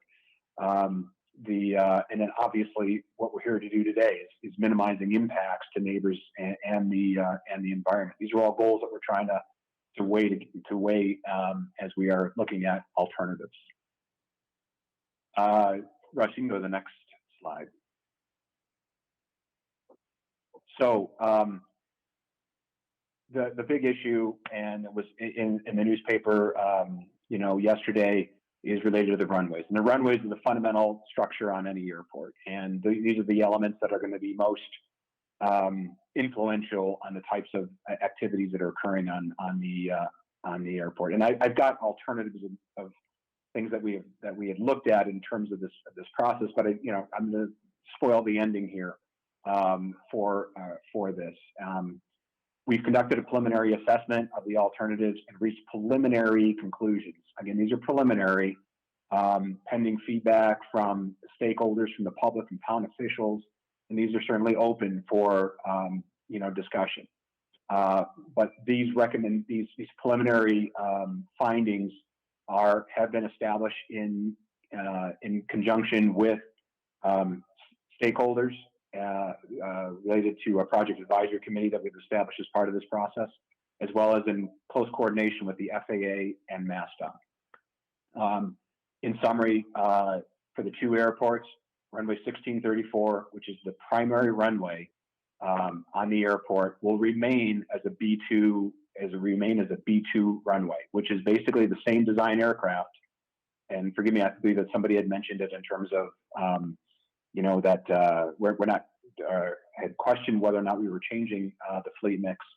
And I will just note that the classification of the main runway 1634 is not changing.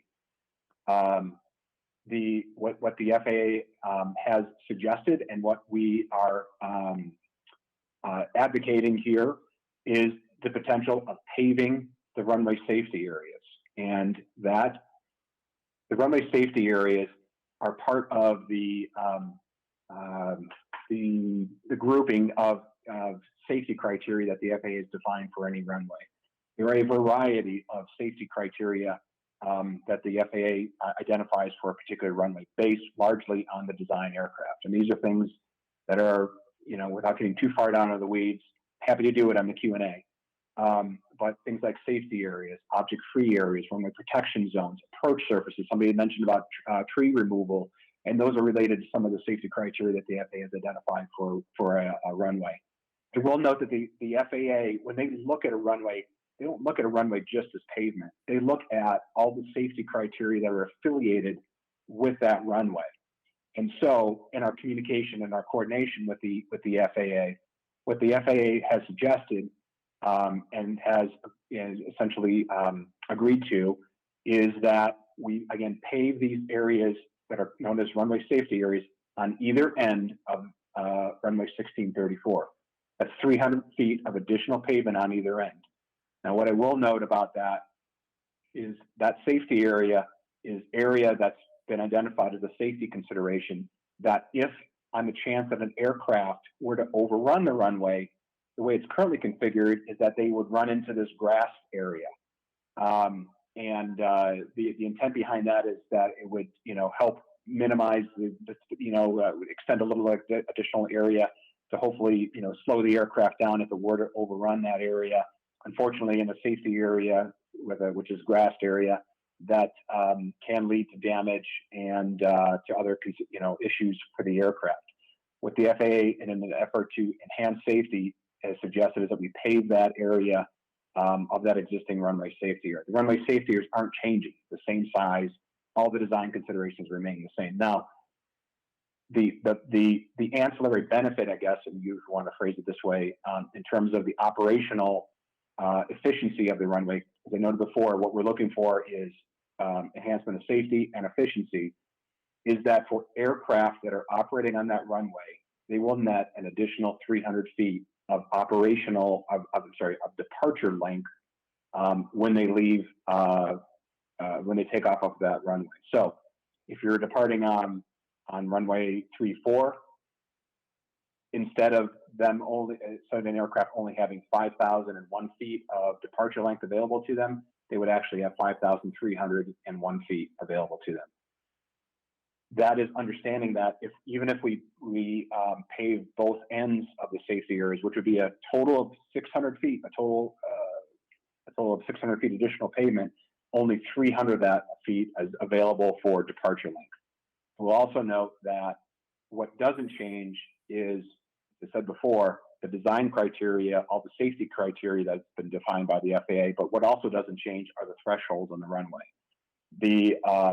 The runway right now, again, is at 5,001 feet.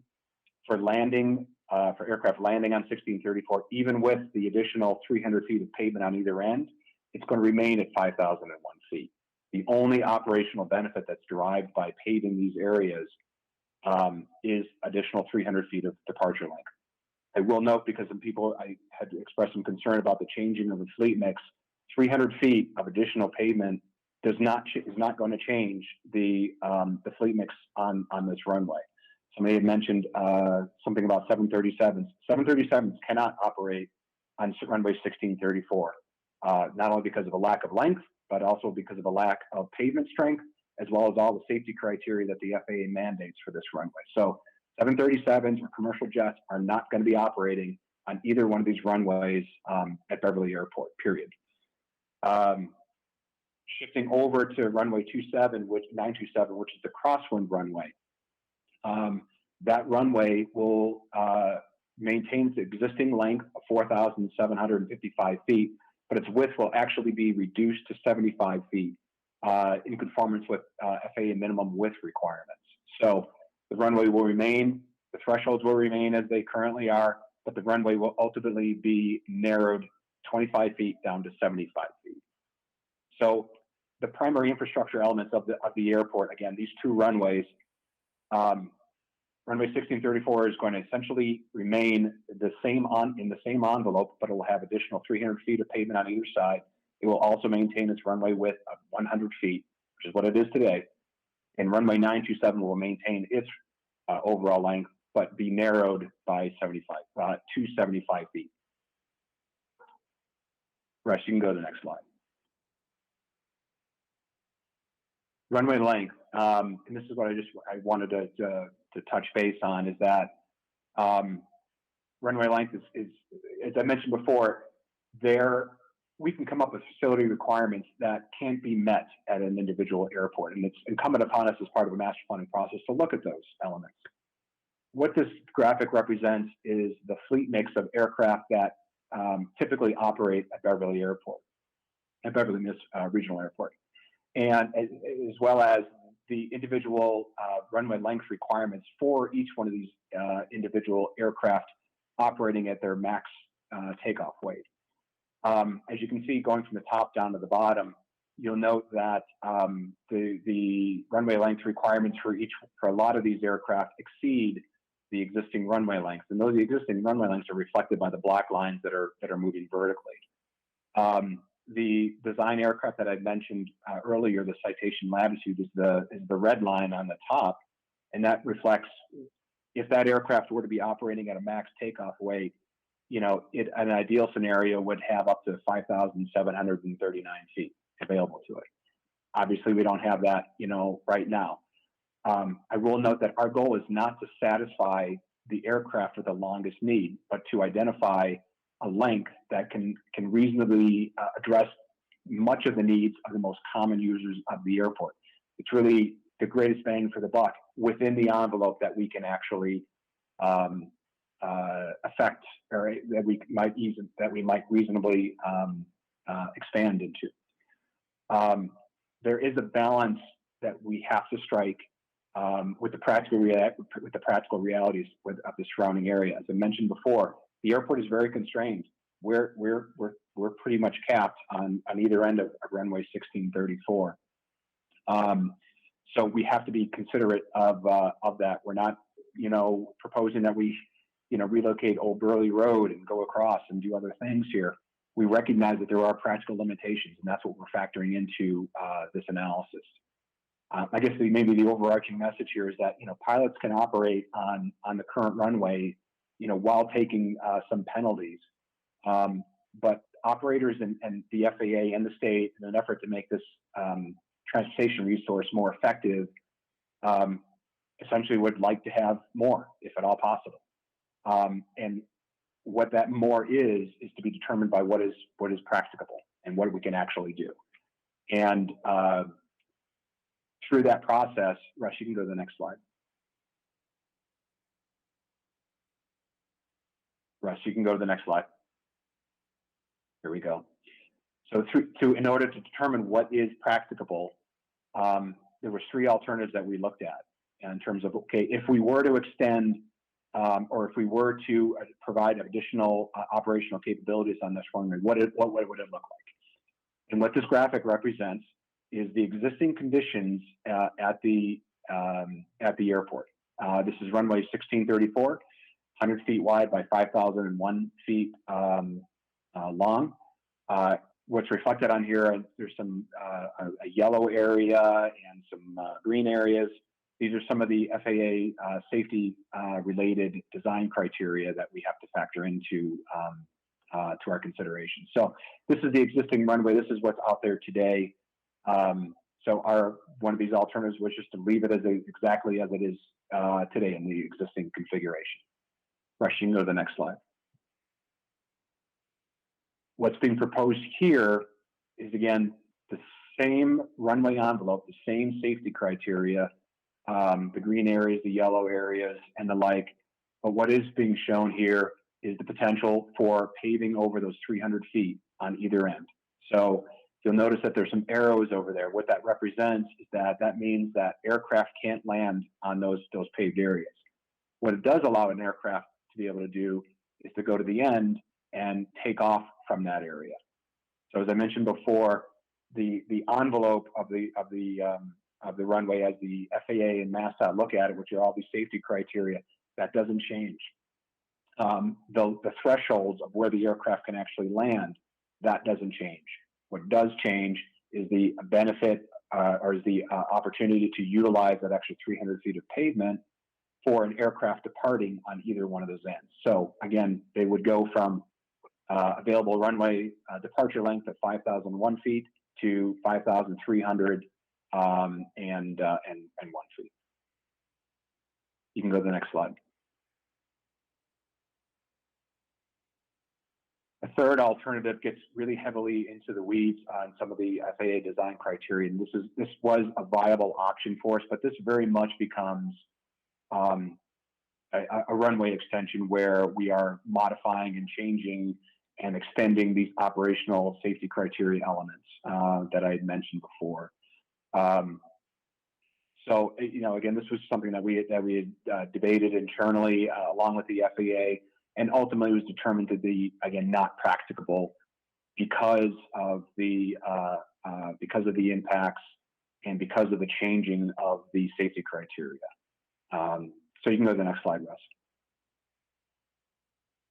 So we settled back onto what is right now has been identified as being the preferred alternative. And again, this is an alternative that maintains the runway as it is today. It's a B-2 runway with the design aircraft that it is. It paves the safety areas 300 feet on either end, which enhances the safety margins, you know, for aircraft that are currently operating on the runway, and provides an operational benefit for departing aircraft. The runway width remains the same at 100 feet.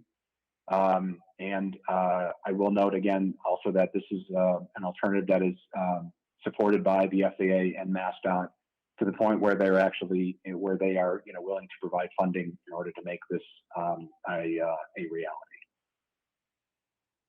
Rush, you can go to the next slide. As mentioned before, runway 27, that's a crosswind runway. That runway will remain its existing length of 4,755 feet. It also is a B-2 runway. However, in this case, this runway width will be reduced to 75 feet. So it's currently at 100 feet wide. It'll be narrowed down to 75 feet. And that's, again, the preferred alternative for runway 927. You can go to the next slide. There's other elements on the airport. As I mentioned before, the airport is largely still configured in the way it was designed back in World War II. Since that period, there have certainly been a variety of design changes and best practices that have been identified for how to operate at an airport in a more safe and efficient manner. And that's generally what's reflected in this graphic. And there's three elements here I really wanted to call your attention to. Is one, there is a dark blue line that runs along the north from the, runs to the north of the 1634. That is a proposal for a vehicle service road. It said, mentioned before, that the airport is really divided into a west side and an east side.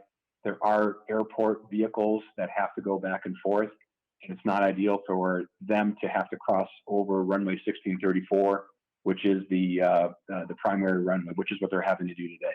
So there's a proposal to, again, to enhance safety, to run the road north of the threshold of runway 16 so that they don't have to cross over an active runway. The major element of what's reflected on this graphic are the blue and pink and some of the red lines here. The existing taxiway configuration is antiquated and doesn't meet or is not consistent with the current design practices. What's being reflected here is what would be, I guess, an optimum taxiway configuration for this airport, which is largely based on full or partial parallel taxiways. Those are the blue lines that run in parallel to the runways. This would be the ideal configuration.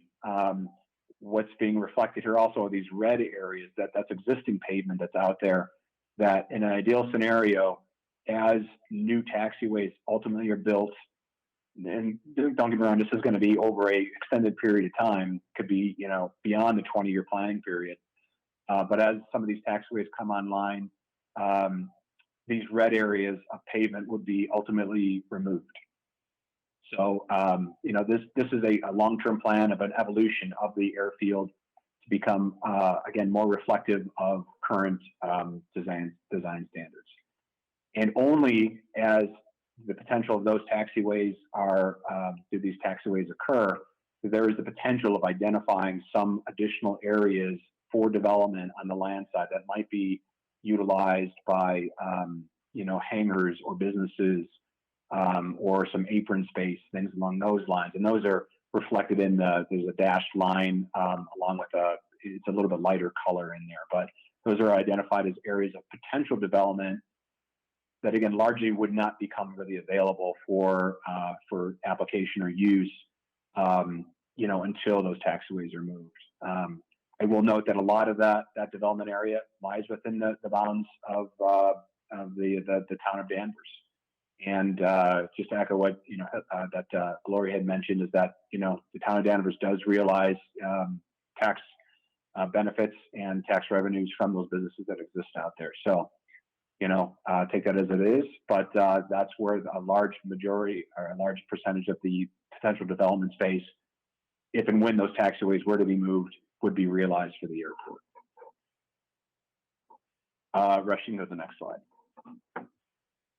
So again, this is a summary, and I know we're coming up again on the 2-hour mark here. So we have a lot of Q&A, I'm sure, that's going to come after this. But as a summary of this, runway 1634 will have an increased length for departure, in addition to the additional safety benefits that we would derive by paving over the ends of the safety areas. There's a narrowing of runway 927 down to 75 feet. Potential for taxiway realignments over the long term that will enhance safety and the efficiency of the aircraft that are operating on the airport. What I didn't mention earlier is looking at the net difference between the pavement proposed to be potentially created on the airfield versus the pavement that's removed will be a net reduction in the amount of impervious surface, which is, again, an environmental consideration that would be very helpful for the airport. On the land side, I've identified areas of potential development that could occur if and when some of those taxiway changes occur. The vehicle service road I mentioned, and then also then the environmental considerations that we touched on earlier. You can go to the next slide, Russ.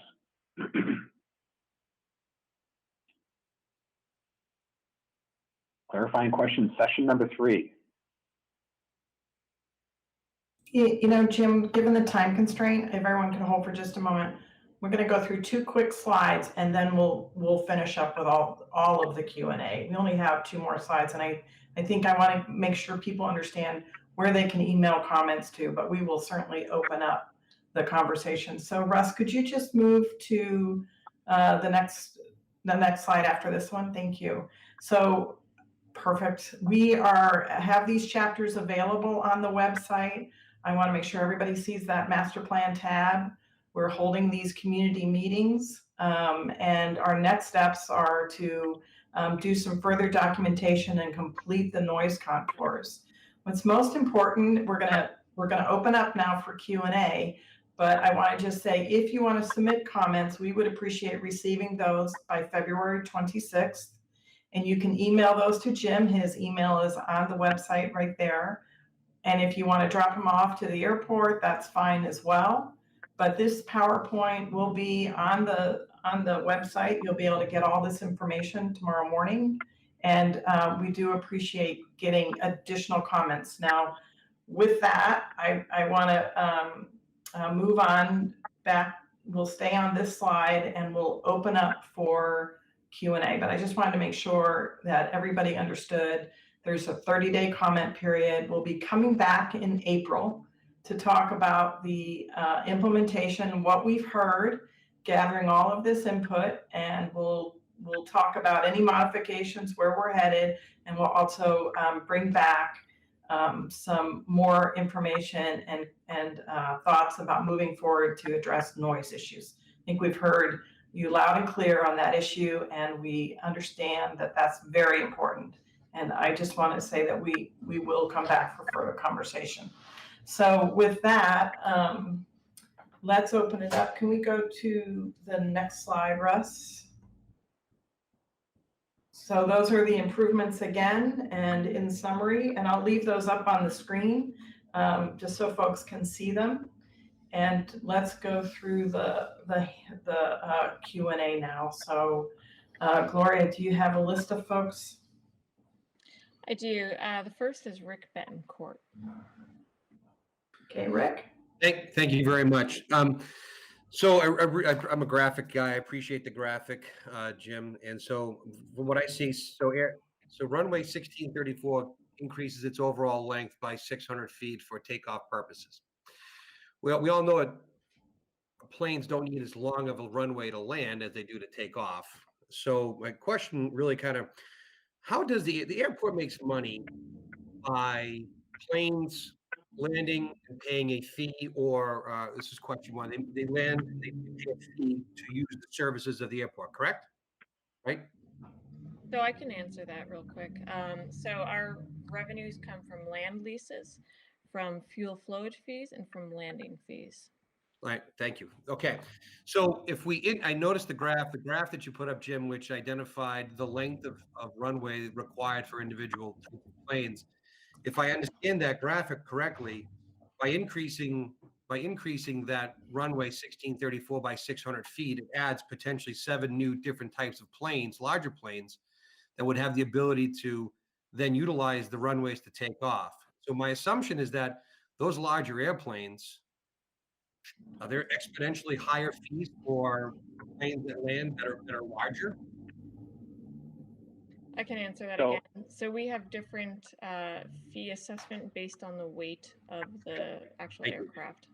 So this is the money grab. We want to increase revenue. And so what the problem that I have with the increasing of the airport runway by 600 feet to allow 6 or 7 larger planes to land, which are bigger planes.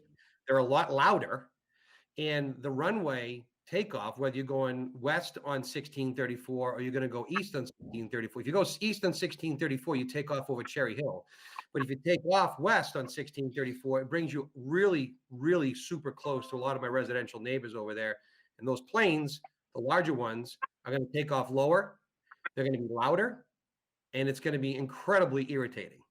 So that graphic really summed it up for me as far as what it is that the airport's trying to do, and it's going to have an incredibly adverse impact by extending. And I know you're selling it as a safety feature, but it really, really isn't, because it opens up the door for 7 new planes, 6, based on what the graphs show.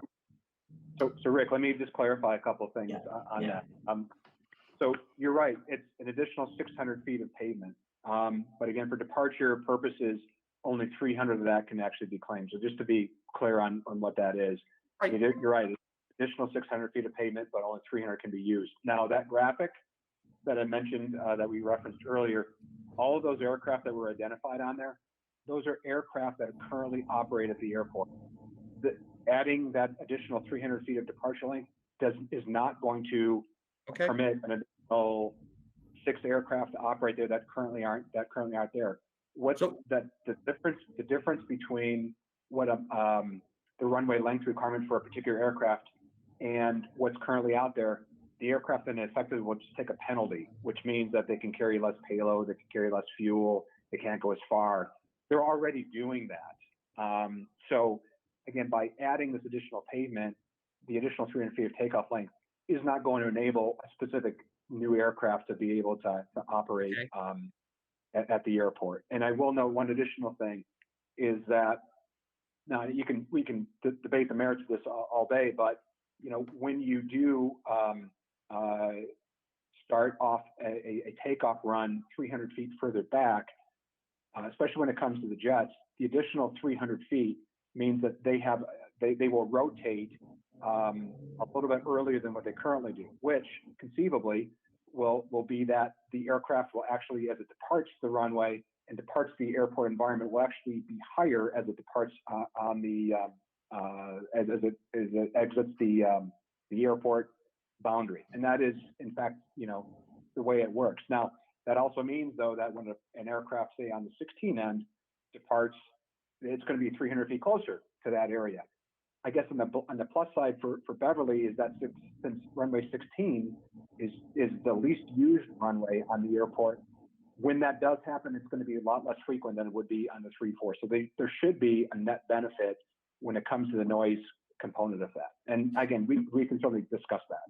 I'd be interested to see that. I appreciate you clarifying the graph because it was a bit confusing to me because it appears that some of those do not operate, and then by the extension of pavement of X, it opens the door based on the black lines of including now Y. So I appreciate that. Sure. Thank you. Gloria, we have another question. We have Bob again. Hi, Bob Barrows, 5 Anthony Lane. I had another question regarding the FAA. Is there a point person at the FAA that comments can be sent to regarding this project directly? Yeah. Yes. Yeah. There's a project manager that we're dealing with from the FAA, and I'm sure that we can share that information. So that person's willing to listen to impacted party? Oh, yeah. Of course. Yes. Absolutely.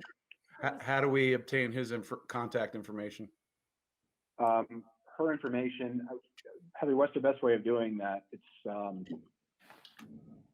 Yeah, let me get that. I want to get it correct because I don't know that I can spell her last. I don't remember how to spell her last name, but Bob, I can get that. And if you want to send an email into Jim on the website address, we'll get that to you. Jim? Yes, Jim Miklas at wolpert.com. It's up on the screen right now. Okay, thank you. You bet. Okay, we have Mark Subrick.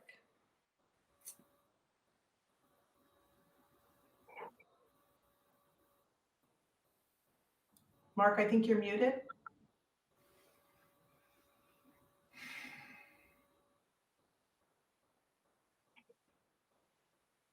We can go to our next caller, Donald Strunk. Yes, hi, good evening. Good evening again, and thanks for taking my question.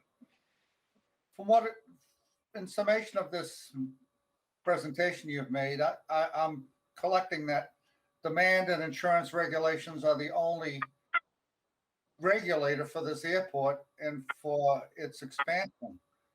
But my question to you is, could someone explain to me what the town of Beverly has for input and control of the airport and its operation? And again, likewise, the town of Danvers. What regulation of the neighboring towns, what can the neighboring towns do to exert control of the airport and its operation? So I can answer that.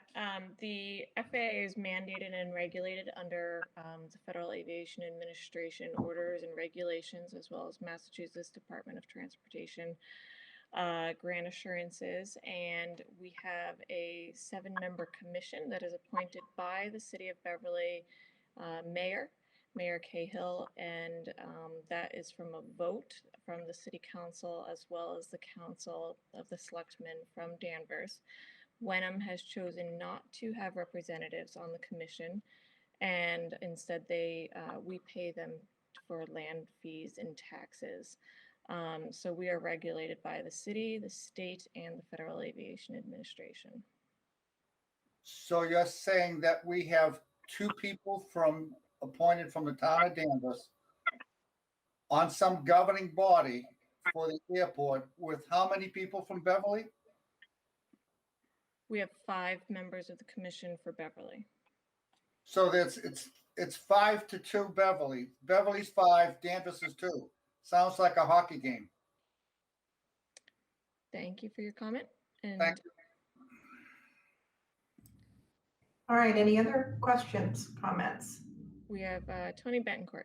This is the last one. Thanks, Tony. Hey, how you doing, folks? I'll try to be calm and collective. I apologize. As I've been dealing with this airport for about 20 years now, so that's the reason. We understand. We understand. Okay, so the first thing we go touch and goes now. We got 4-minute touch and goes going on. That is very dangerous. We had a meeting back in Danvers a while back. It was 3-minute touch and goes, and they're supposed to be like 15 minutes, 18 minutes. They're supposed to go out further, and they don't. We got a lot of 4-minute ones going on. That's how that flight count gets up. As soon as the flight count gets down, they start closing them up so they can get them in a little bit more, okay? Now, another question I have. Now, the foam that was shot, the last plane crash that we had, right? We haven't heard anything about it. I haven't heard anything about it from anywhere. I didn't even see anything in the paper. But we did shoot foam on the person's property, and someone called me and asked me about that. Who's responsible if that land is contaminated? Is it the town of Danvers that shot the foam? Or is it the city of Beverly? Or is it all 3 communities that were there? Who's responsible for that? That's number 2 question. Number 3, the helicopters. They don't seem to do what we're supposed to be doing. Now we got 5 of them over there now. Before we only used to have 3. Now we have 5 going in and out of there. And I know you folks tell them to move over. They're always told to come in southwest. Southwest is supposed to be the industrial park. Well, they don't. They keep going over and over this way a lot. So maybe what we should do is, if we're going to find out from the FAA, maybe if they're supposed to use the runway, maybe make them use the runway. This way here, they won't have to cut across. And number 6, we have a big problem here, as you can see. And what I've been watching this airport for a long time. That's why I went out and bought a decibel meter. That's why I went out and bought a radio, so I can listen to see what's going on, so I can figure out what's happening. And believe me, we know a lot. I can tell you when the calm winds are and they don't use the runway and they're on the different runways. A long time ago, I called Washington, D.C. and talked to Mr. Kasperzik, okay? And he told me, when they're in an airport and it's combined by 3 things, it's supposed to be equal distribution, money-wise, everything out of an airport. Well, it's not happening here. That's the problem. If you notice, now, here we go, on the runways now. We go, run down runway 27. We take a left through Danvers, okay? We go runway 34, take a left through Danvers again. We go down runway 16, we take a left. We go into Beverly a little bit and come back. Now we go down runway 9. Why is runway 9 a right-hand turn? Can you answer me that question? I've been trying to get that answer for 15 years and I haven't got it yet. As if you notice, the noise stays in Danvers. Believe it or not, Wyndham and Beverly has all open space on that area that I'm talking about. And if you're seeing the planes over there, it probably wouldn't be as bad, but I have no reason why they're always over this way. So if you could answer that question for me, I really would appreciate it. Again, the hockey game is 5-2. Okay, all right, thanks. Tony, we'll have to get back to you. We're gonna have ongoing conversations with the tower manager. That's the problem. I've been waiting 15 years. I know, and I'm sorry about that. I genuinely am sorry about that. I hear your frustration. I appreciate it. We are actively talking to the tower folks. We're gonna talk with operators. There are constraints about, it's an airport that's available to the public. And it's an asset of the national airspace system. So there are constraints about what we can as an airport, what Gloria can and cannot do, what the commission can and cannot do. But this is a very valid concern, and we're going to look very hard at it and have conversations with those appropriate parties. I appreciate your comments, and I wish I could give you better answers right now. Hillary, if I could just interject one additional thing, just to make sure it's clear, and that is that the operation of the tower and the way that the airport is operated in terms of which runways are utilized and how the traffic flows, right traffic, left traffic, that is governed by the FAA. That is not governed by the airport. That's got nothing to do with the city of Beverly doesn't dictate how the airport is operated. That really is operated by the FAA. And the basis of that is for the safe operation. And so I'm not trying to make an excuse or anything. I'm just noting that there is a separation between the airport owner and operators and the FAA and the tower. Right. Thanks, Jim. And at the end of the day, it's also the pilot's discretion. So let's see if we have any other questions out there, Gloria. Any other hand raised? So I just want to, I'm sorry. No, we don't. Okay. I just want to reiterate, we really appreciate this conversation this evening. I know it's difficult. I know it's been time consuming and impactful for all of you. we hear you, and we're going to have this conversation, and we anticipate coming back with more information in our April meeting. In the meantime, I can't urge you enough to submit comments on the email address that's posted with Jim Miklas at woolpert.com. You can also mail those in or drop them off at the airport as well. And we will make sure that we log those, and we work hard over the next couple months to get answers back to you. So with that, I want to thank everybody. And Gloria, do you have any additional comments? No, but thank you for your participation. It was very important in this master planning process. Thank you. Great. Thank you.